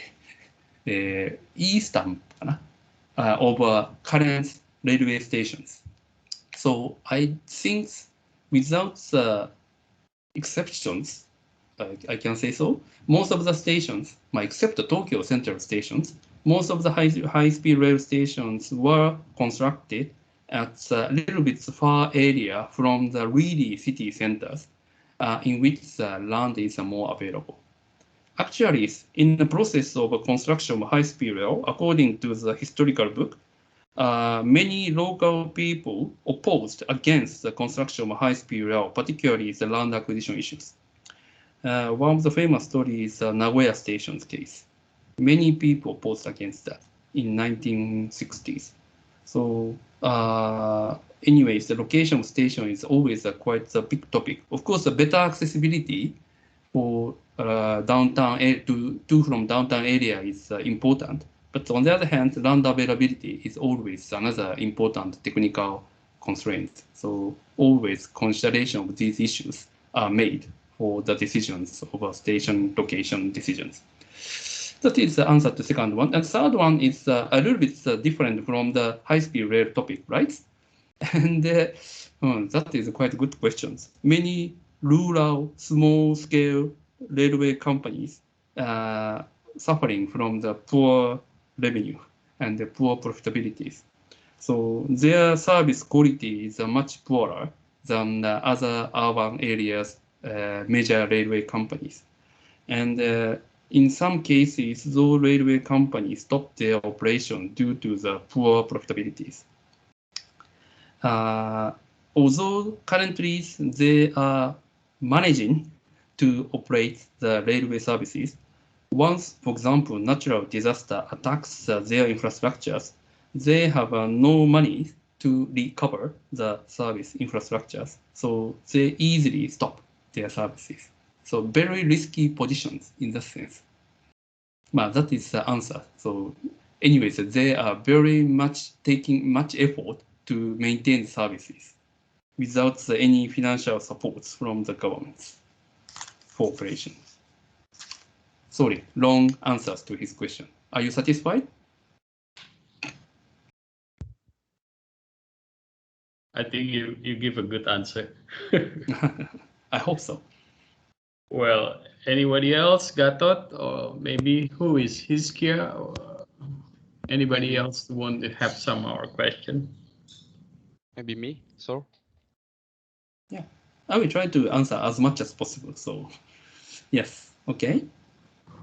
Okay. Okay. Konnichiwa, Prof. Kato. Hi, konnichiwa. Good afternoon. Good evening. I'm Laswardi. Thanks for the lecture. It's always feel thrilled to talk about something new with other people around the world, especially someone who mastered it. Anyway, my question is gonna be basic question because in our country, this topic is really new for us. So the question is, what the common mistake that always happen in construction project or maintenance sector about high-speed railway that we need to know? Because maybe in the future, some of us gonna be policymaker about that. Okay, that's it. Thank you. Okay, that is quite a difficult question for me. That is the construction stage, you mean? Yeah, when constructing the infrastructures. Yes. What is the problem or some failure in the past? Yep. Okay, I do not know well about the process of construction, particularly 50 years ago. So very difficult to say. But I raised two examples. One is a very old story. Second one is a very new one. One is particularly the second high-speed rail in Japan. It runs the western part of Japan, as I showed you today. And in 1970s, government or the executives in Japan National Railway, that is a construction entity, that's the company, are requested to construct as soon as possible because there are many demand for early constructions. But unfortunately, for constructing the high-speed rail, the concrete materials, that's not sufficient enough. And particularly, they suffer from the lack of sand, right? Sand. Oh, yeah. Yeah. Of course, to make concrete, so usually we use small stones and also the fly ash or the cement paste, etc. And one of them, important one is the sand, right? But the sand is not so much available at that time because too much construction at that time, not only for high-speed rail. There are many construction projects, including the road or the building, etc. Because in 1970s, we experienced a very high economic growth and many infrastructure projects. Then what happens? They means construction companies. They made the decision to use the sand from the coastal area, right? Because not available sands from rivers. Usually the sand is collected from river, right? Riverside. But not sufficient. So they use sands from the coastal areas. Then what happens? Of course, coastal areas sands contain many salt, right? And that salt, of course, negatively damage the quality of concrete because the concrete structure is quite weak, particularly the ions inside the concrete is maybe damaged by such a kind of salt, right? And so actually we observed many kind of failure or some damage in construction, concrete structures, particularly many bridges, because all infrastructure of high-speed rail is elevated structures, right? Or the tunnels. So most of the infrastructure use many concrete, right? Not geotechnical style infrastructures. Therefore, we suffered from how to reinforce the concrete infrastructure using such a kind of damage. That is one trouble from our experiences in the past. It's very costly to reinforce the concrete structures. And another case is really the latest ones. we are currently constructing the new maglev high-speed rail, as I told you. That is new technologies which enables the train can run at 500 km per hour or higher.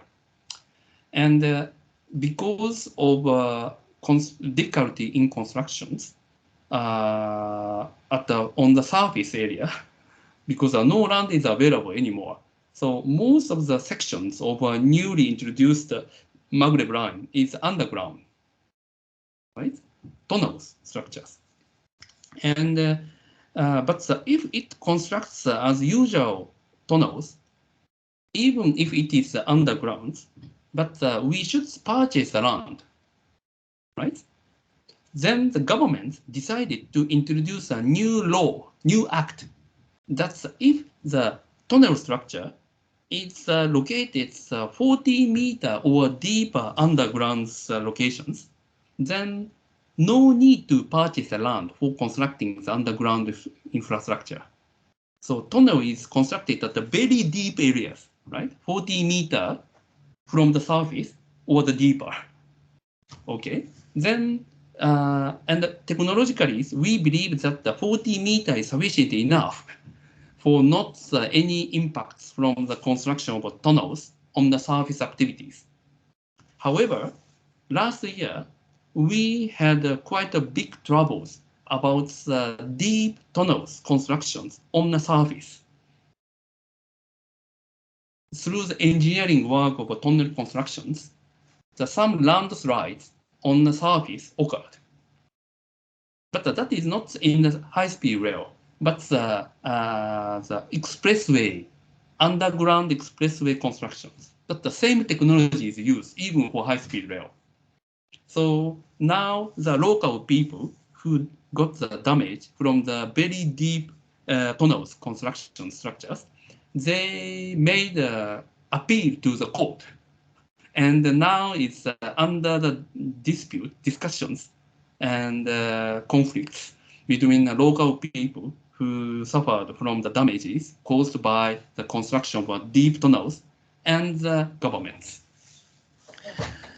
Another one, yes, and additionally, some construction site of high-speed rail suffer from the leakage of water. And some construction site is located at the mountain areas near the very important water resource. And construction, some affects the source of waters. And the local people who are proud of that very beautiful and nice water, they claim and complain about the damage on that waters. And the local governor, he made very strong opinions against the government to constructions of a high-speed rail in the mountain areas near the water resource. So there are many debates about the construction process.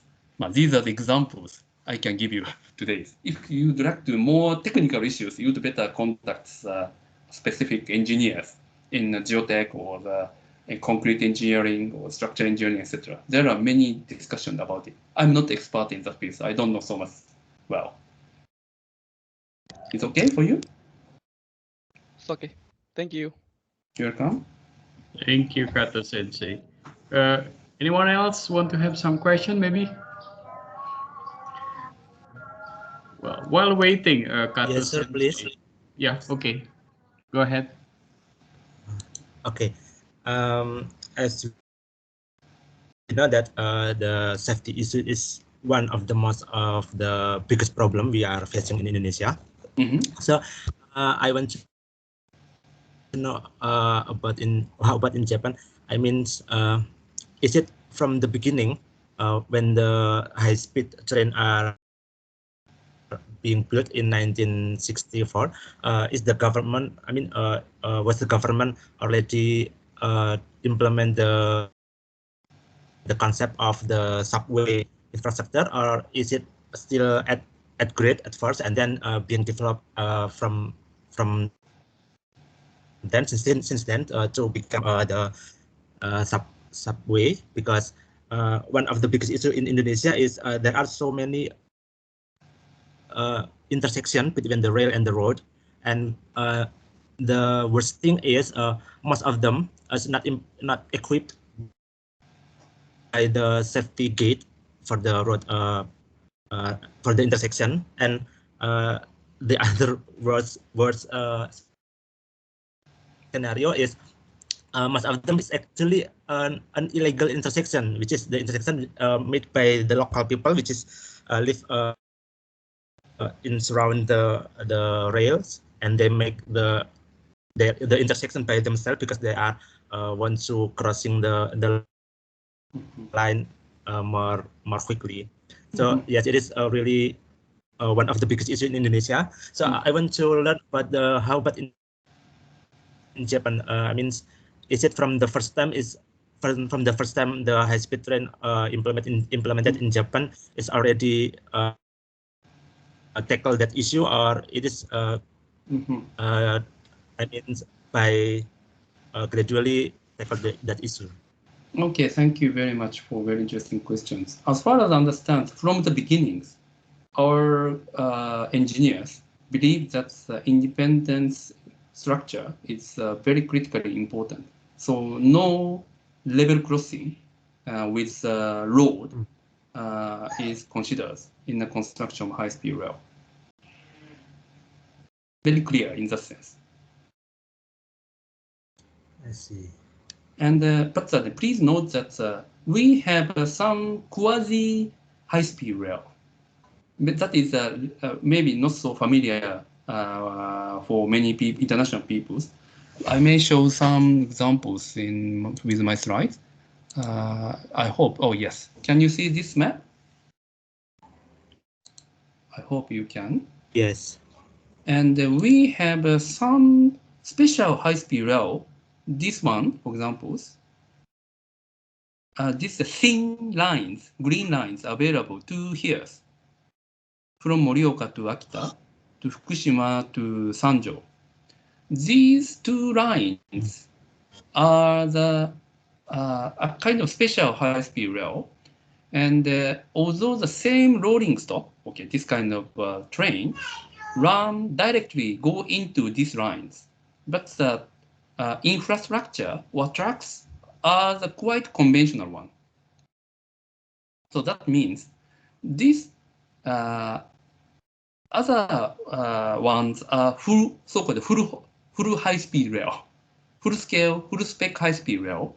But these thin lines are a kind of semi-high-speed rail using the existing conventional rail track, but the high-speed rail train rolling stock go into these sections.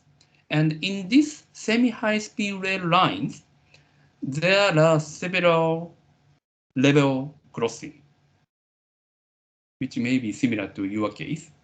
But because of the operational regulation of railway in Japan, although the same rolling stock run at these sections, it cannot run at a speed higher than 130 km per hour, as far as I understand. So the speed should be reduced to run on these areas, on these sections. In Japan, conventional railway is allowed to run at a maximum 130 km per hour because of the constraints, technical constraints for level crossing with road network.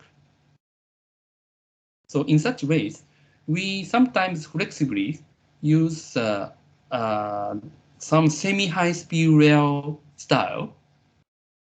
One of the benefits of using the same rolling stock is the passenger do not need to transfer from one train to the other train, right? So passenger in the same train can go directly into the release end of this semi-high-speed rail network, but the speed is lower than full-spec high-speed rail lines.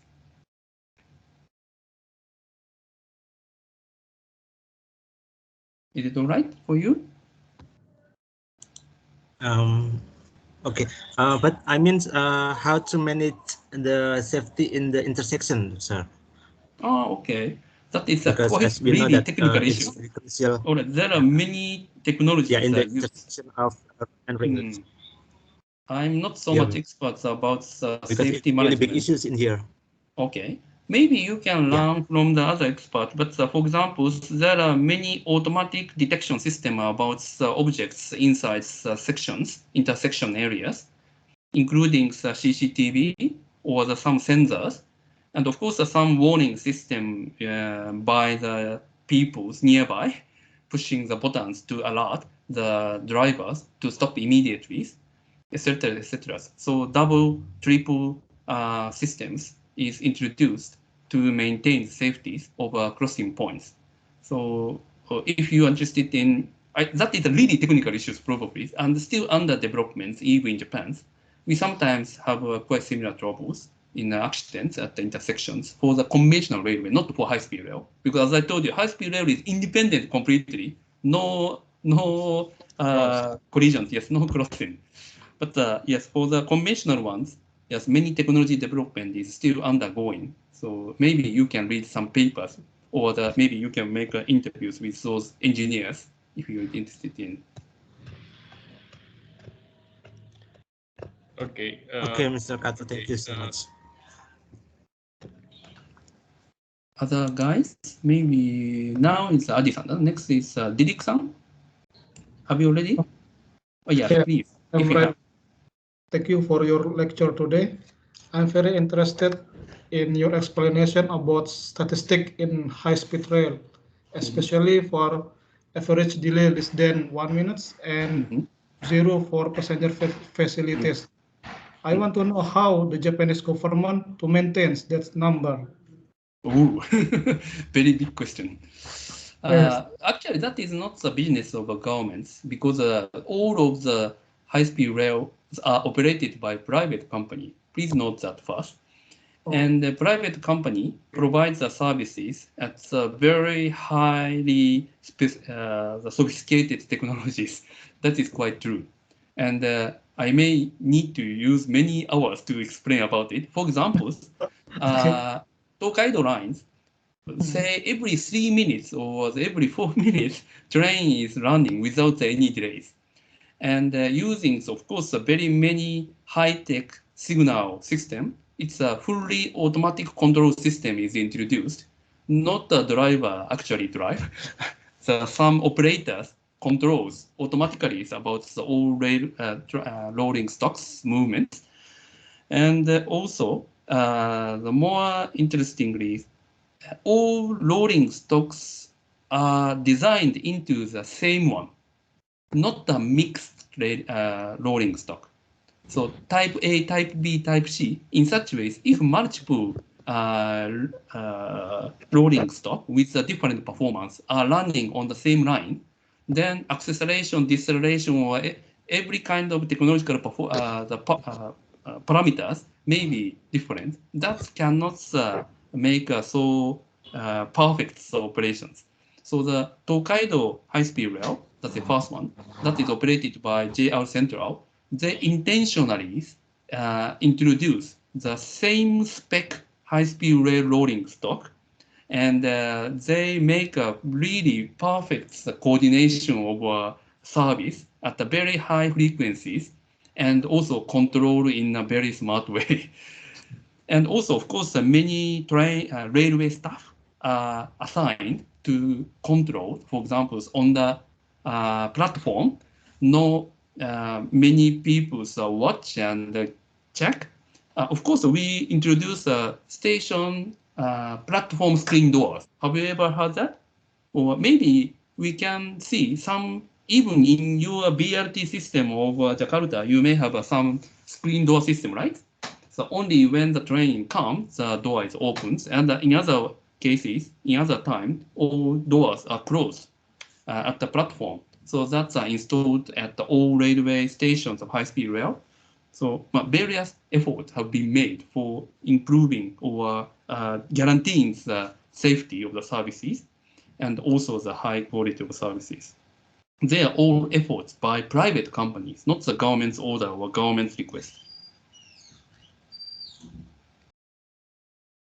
I hope you are satisfied with my answers. If you want to know more, probably I think you'd better use high-speed rail in Japan in practice, really. Then you can come to know many things, probably how the safety and high-quality service is maintained by private company. Okay. Thank you for your explanation. My pleasure. Okay. Although time is coming, maybe the final person is Reza-san. Did you raise your hand? Yes, yes, Prof. Okay. Thank you for your lecture, Prof. Kato. I just want to know about your opinion about construction high-speed rail in Indonesia from Jakarta to Bandung. What's your opinion about that? What's your opinion about that? If you're not following the process, I mean, what insight you to us to Indonesian to grow our economic or something maybe like that. Thank you, Prof. Thank you. Yeah.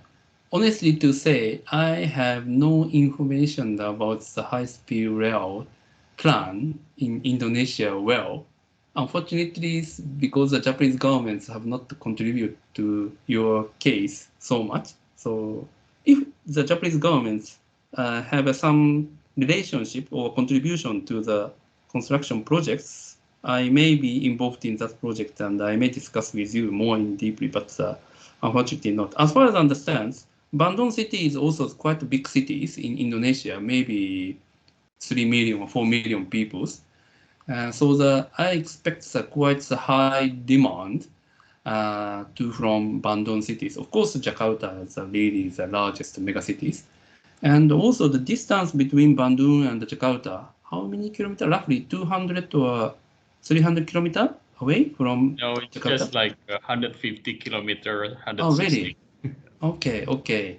Then, yes, according to our experience in Japan, 150 kilometer is maybe the distance range mainly for car rather than high-speed rail. So in that sense, I'm not sure how many people use high-speed rails rather than car. But that depends on availability of a kind of expressway or road network connecting these two cities. I know your expressways are always quite congested, so maybe the more people switch their transportation mode from car to high-speed rail, particularly who do not want to experience traffic congestions, and maybe higher willingness to pay for travel time saving. But I'm not so sure whether your case is really works well or not. But 150 kilometers is not so bad distance, and the demand is very surely high. So I hope your case works well. I'm not expert in that case, so maybe, yes, please invite me to discuss together with your case. Then I will discuss together with you about your project. Sorry, I cannot give you so much advices. Thank you, Prof, for your opinion. Well, yeah. Thank you, Kato Sensei. The high-speed rail Jakarta-Bandung is really a controversial. There are many questions which is unanswered actually, and I have to say that this is not really in a good progress because, as I know from the beginning, it was supposed to be finished in 2019 actually. And when other issue is not going to be exactly to Bandung anymore, so they will stop only up to Padalarang. Well, I'm not going to explain or maybe to discuss about this any further because as you may also have a very limited information as I really? Even you do as well. But it is important, I think, to understand several things that you have been explaining also to our students. Actually, very interesting. The one you have in I forgot in Kyushu. Mhm. You have some intermodes. I mean, Yeah. connectivities. Sure. That is very important. And I saw the picture. I mean, the figures are quite interesting because the some alternatives like you can go by bus and then you connect the high-speed train, but there is also one other possibility. For example, using the ordinary train, and Sure. so, and also the combination. But interestingly, I saw, for example, there is still a demand of the ordinary train, even though traveling time is higher. And surprisingly, also I saw that the price of the tickets is also higher. It is very interesting. I mean, Interesting case. Yes, that is a quite unique case in Kyushu, maybe. yes, but I think we have to know the inherent situation of the people living in the surroundings. This is actually a question that I would also questioning for the high-speed train Jakarta Bandung, for example. In the beginning, Kato Sensei, I was involved with the discussion with the Japanese counterpart because JICA was proposing actually to have the station at Gambir, for example. Gambir exactly is in the downtown, and I could understand why Japanese was proposing that. I think JICA was proposing like that because Jakarta is not really well connected by train actually. In Tokyo, you have a very nice network and very dense network of rail-based transportation. So the connectivity is very good. That's why I was questioning actually why right now we have the end of the station is not really in downtown. It is somewhere in, not really in the outskirts, but it was in Halim Perdana Kusuma. Halim Perdana Kusuma is quite away from the downtown, and there is no rail connectivity, and there is no good public transport connectivity. So I was wondering, even though you can travel 30 minutes, 40 minutes from Bandung to Jakarta, but I'm afraid that you will be stranded in Halim Perdana Kusuma to get to downtown. Yeah. First mile, last mile. Yeah. I mean, the first and last mile is really a big question because it is something that we have to attract passengers to take this high speed. If they have some good connectivity, means the travel has to be a kind of door to door.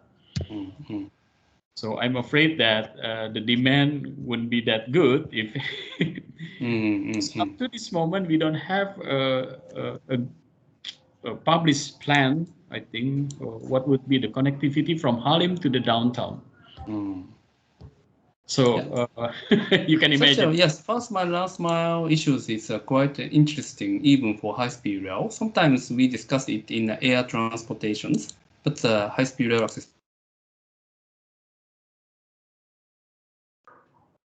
Oh, well, Kato is leaving.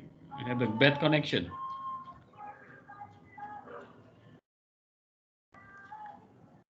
Halo teman-teman, masih on semuanya? Masih, Prof. Oke, Masih, Prof. sambil nunggu Kato connected atau enggak, saya gini, ada dua informasi yang harus saya sampaikan. Minggu depan kita akan ada tamu lagi untuk bicara. Saya mohon maaf, tadinya ingin saya isi, tapi saya dapat informasi yang terlambat. Kato info saya, tapi Profesor Fukuda juga connected, kemudian agak terlambat dia info saya. He come. Welcome. Very sorry. I returned. Welcome. Some Wi-Fi. Sorry. Yes. Probably. Please go ahead. Yeah.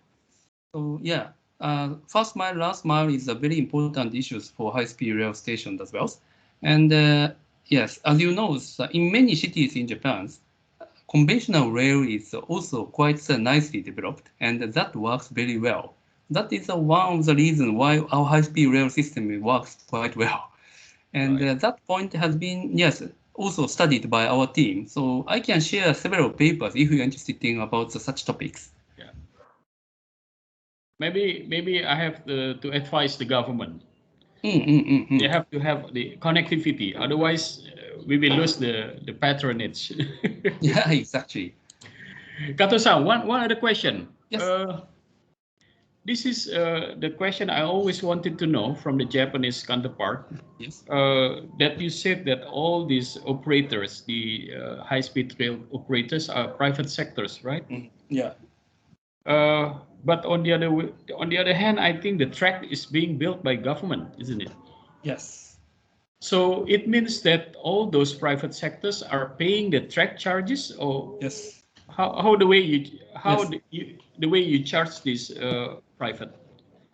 It's a kind of leasing system. So, but user charging system, exactly to say. So railway operators pay some monies, and that price is determined, I'm not sure, based on what kind of logics.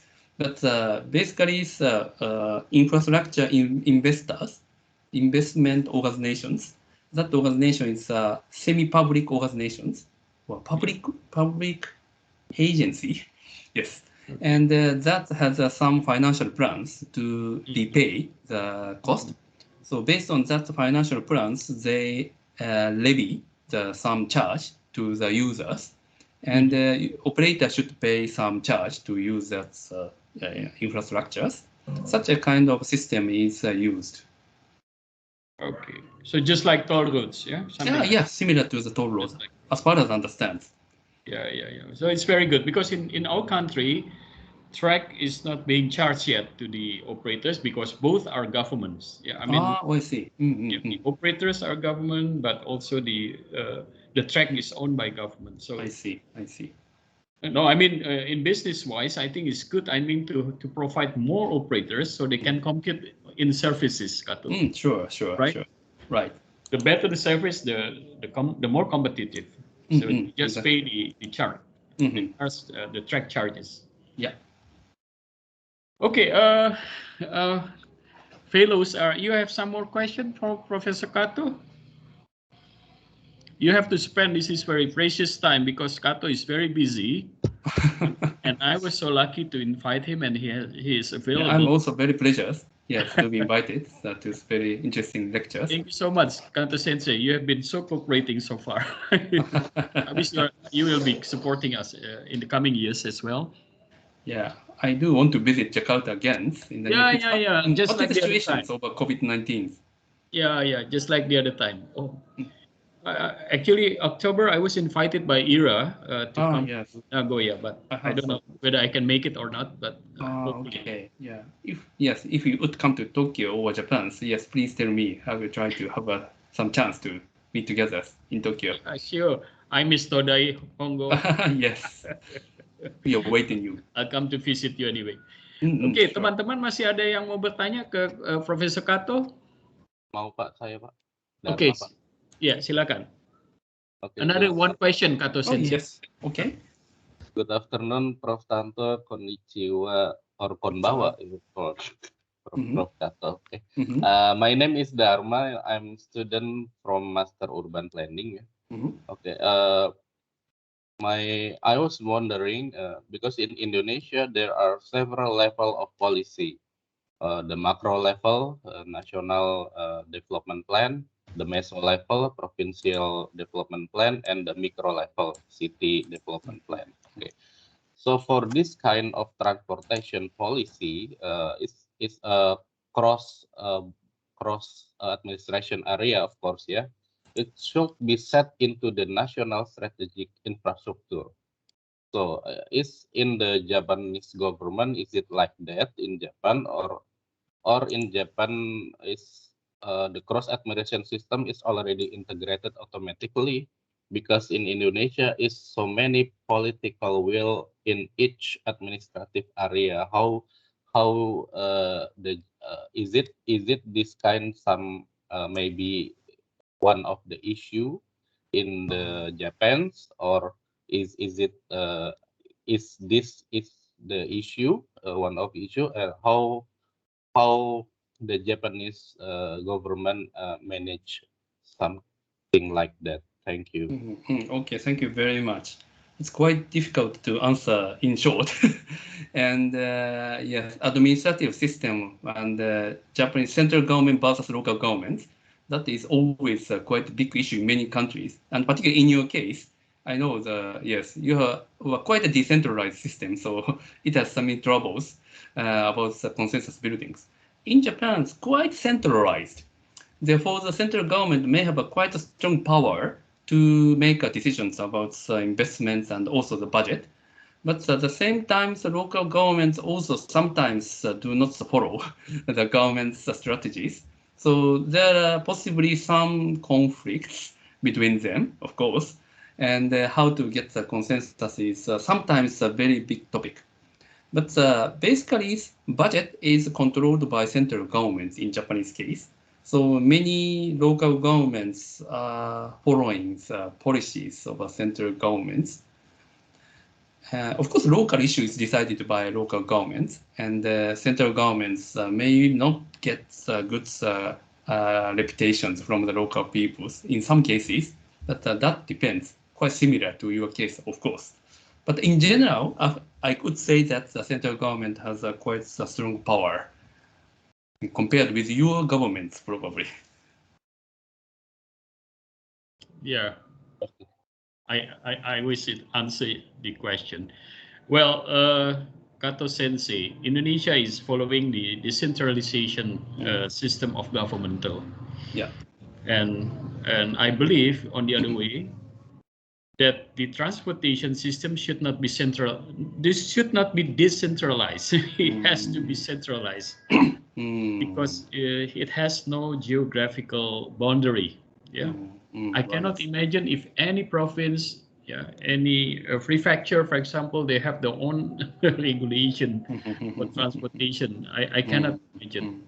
So I think it's already good, I think, to have a kind of strong political will from the central government to have transportation planning in the sense that there is no geographic boundary for transportation, I believe. Well, any more sorry, Professor Stark, before ending my lectures, can I make a very small announcement about our university system? Oh, yeah, sure. You're ready? most welcome. Yeah, thank you. Yeah, go ahead. Because you used to be the students of our university, so I would like to share the some international students application system to our university. If you are interested in, like Professor Stanto, you can study at our department. And I hope you see this simple chart about the application category of international students without Japanese nationality, so international students.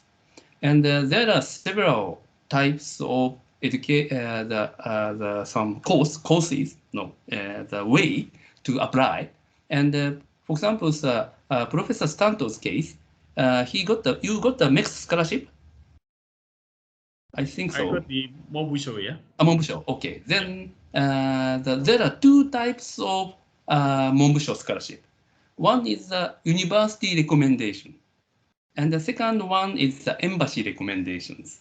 So if you are interested in studying at our university, particularly Department of Civil Engineering, you may apply first or second, maybe, for next, that is the Ministry of Education scholarship. That is the most prestigious scholarship, as Professor Stanto has already got.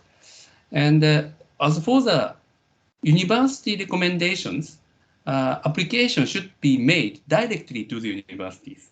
And usually, deadline is in November for the next year's September starting points.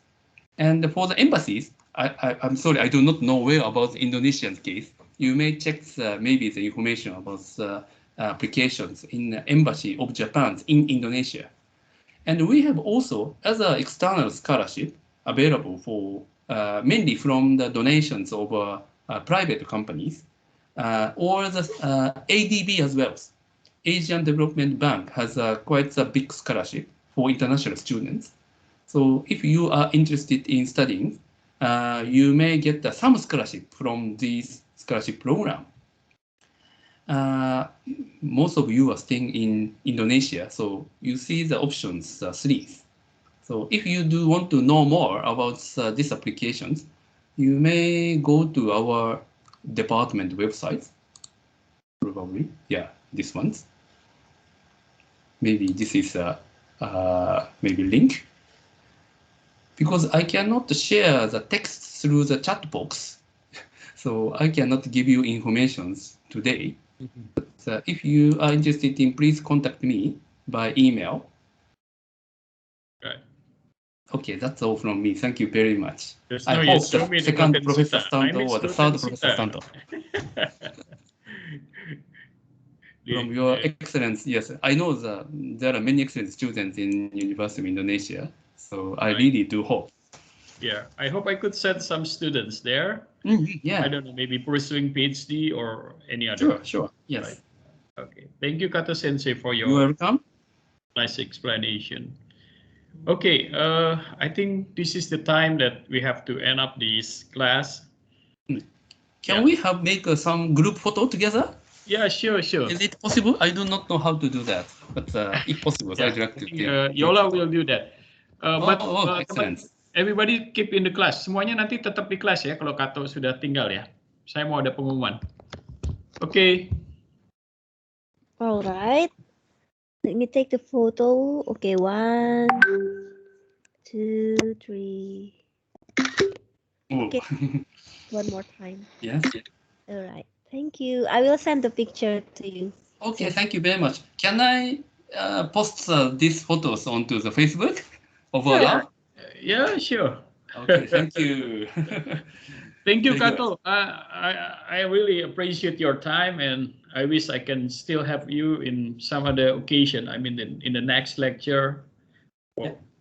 Any kind you would like to have any interesting topic for us. Thank you so much. Yes. Yeah. Thank you very much for inviting me. Please say hello to colleagues there. Oh yeah, good. Yeah. Thank you. And stay safe. Yeah. Thank you, Kato.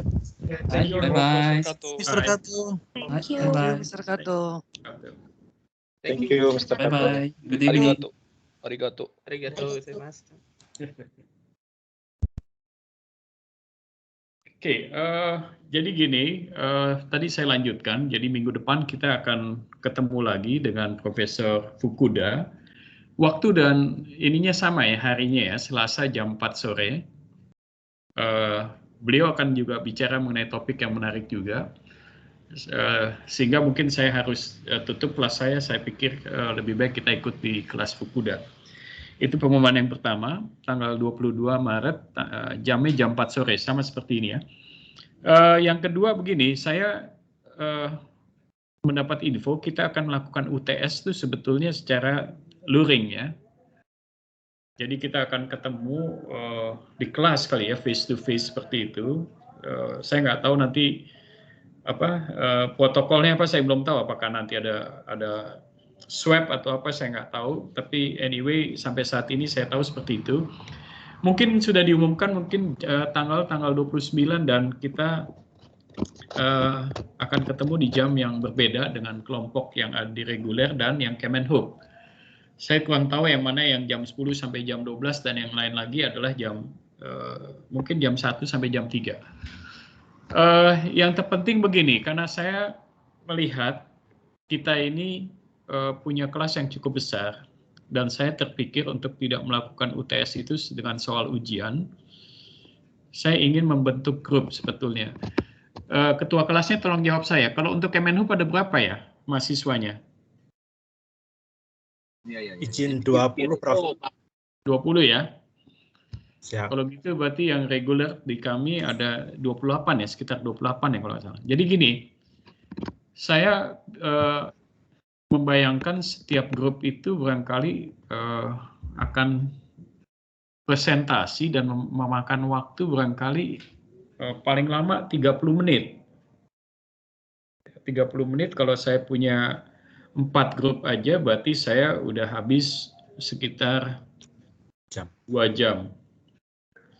Sementara di kelas yang lain saya punya 28 mahasiswa. Saya nggak. Jadi gini, saya pengen misalnya yang tadi 20 mungkin bisa setiap grup ada 5 orang tuh di dalam. Jadi saya punya 4 grup. It's okay for that. Berarti yang satunya mungkin saya bikin juga 4 grup, sehingga mungkin setiap grup ada 7 orang kali ya. Silakan aja, jadi Anda tentukan sendiri grupnya. Intinya persoalannya adalah begini, karena kita bicara mengenai planning and policy, saya menginginkan begini, Anda mencari isu apa saja ya, yang mungkin Anda lihat isu ini kalau dilihat dari perspektif kebijakan dan perencanaan misalnya, apa yang Anda lihat? Apa kelebihan dan kurang? Tadi misalnya ada yang bertanya mengenai kereta cepat gitu ya. Di mana peletakan stasiun gitu ya.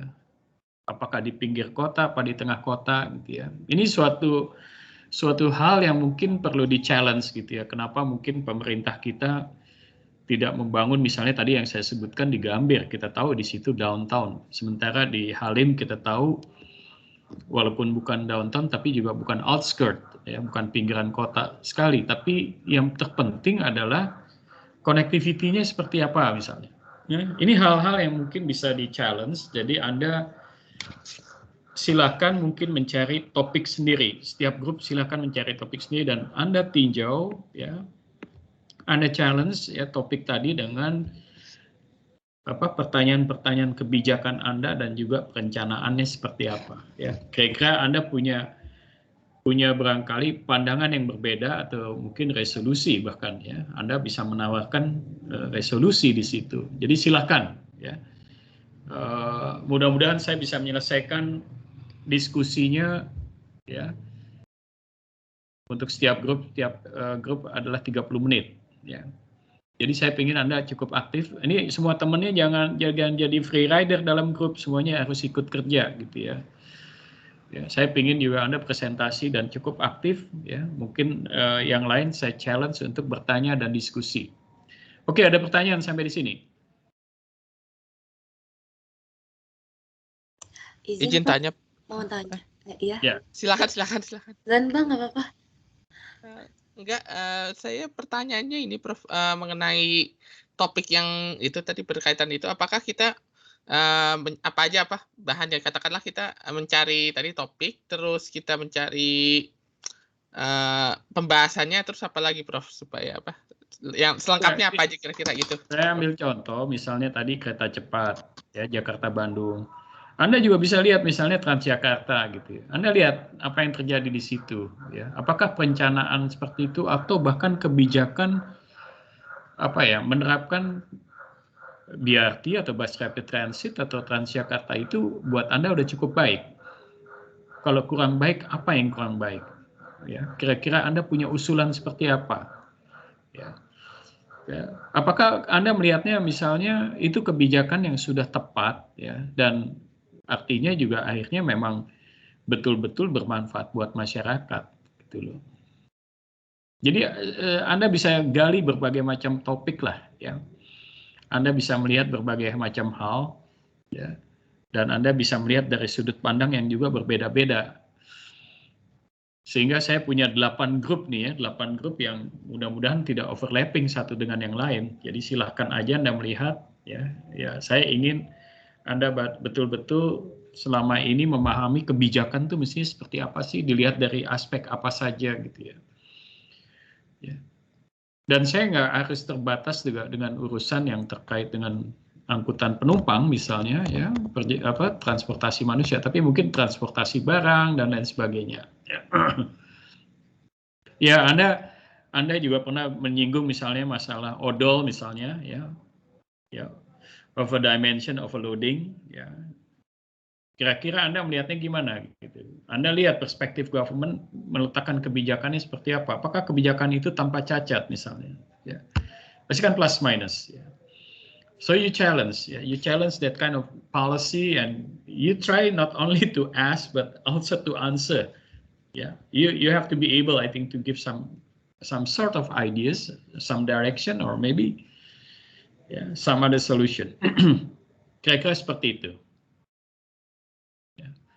Masa Anda satu grup 5 orang sampai 7 orang nggak bisa sih menemukan topik yang menarik untuk dibahas ya. Untuk sektor apa aja, transportasi, darat, laut, udara, ya, apapun.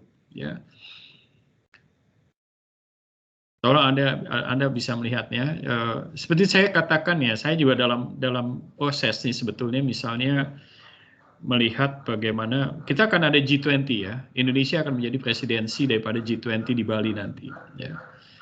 Saya mencoba mengusulkan mengenai policy brief yang terkait dengan bagaimana tuh sebetulnya angkutan logistik, misalnya supply chain management seperti apa. Ya. Saya nggak tahu, mungkin kalau dapat Anda yang melihat itu dan Anda presentasi, mungkin saya mendapat pandangan yang berbeda gitu. Ya. Worthwhile buat saya untuk tahu itu. Saya belajar dari Anda mengamati masalah perjalanan barang tadi, ya. Anda lihat perjalanan barang tidak lepas dari urusan perdagangan internasional misalnya, ya. Bagaimana kebijakan-kebijakan yang ada itu, ya, dan bagaimana Anda pikir mestinya itu bisa kita selesaikan. Banyak sekali masalah di situ, ya, karena one of the high cost economy is there. Oke, ada yang mau bertanya? Prof, izin bertanya.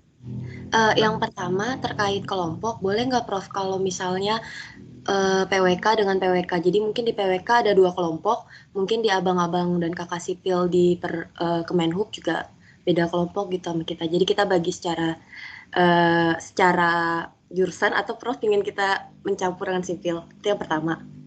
Terus yang kedua, saya ingin bertanya, tadi kan Prof menginginkan kita untuk presentasi maksimal 30 menit. Apakah dibutuhkan juga bukan presentasinya, tapi total ya, presentasi dan diskusinya.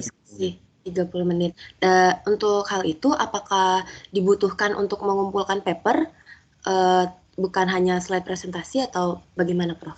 Terima kasih, Prof.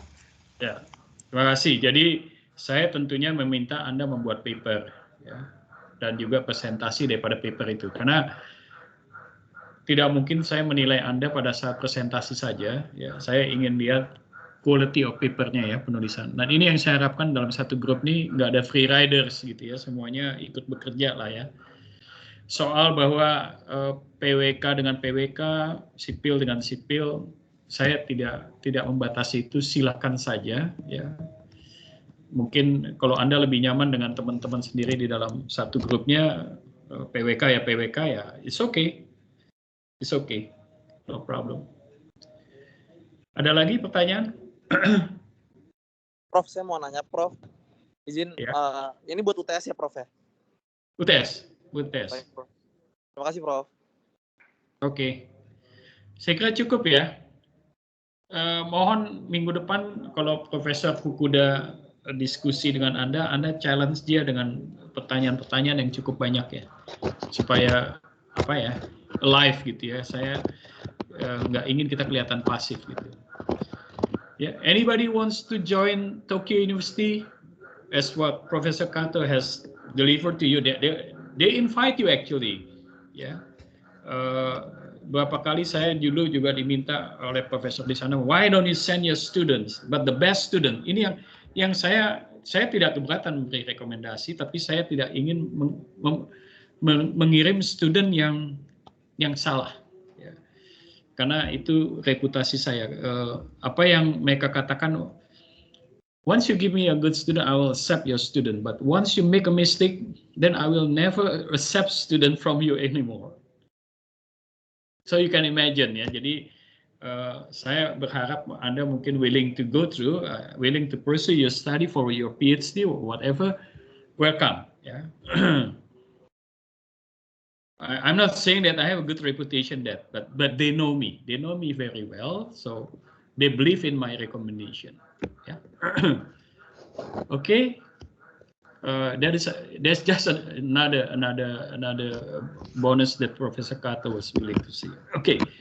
Kalau nggak ada lagi, saya kira cukup. Ya, kita ketemu lagi minggu depan. Tolong dicatat waktunya sama hari Selasa jam 4 sore. And you all are invited to raise any question, yeah, and challenge your professor, yeah. Okay, Fukuda coming from different university. He is coming from Nihon University. Yeah, it is one of the biggest. Of course, Tokyo University is the biggest, but Nihon is also.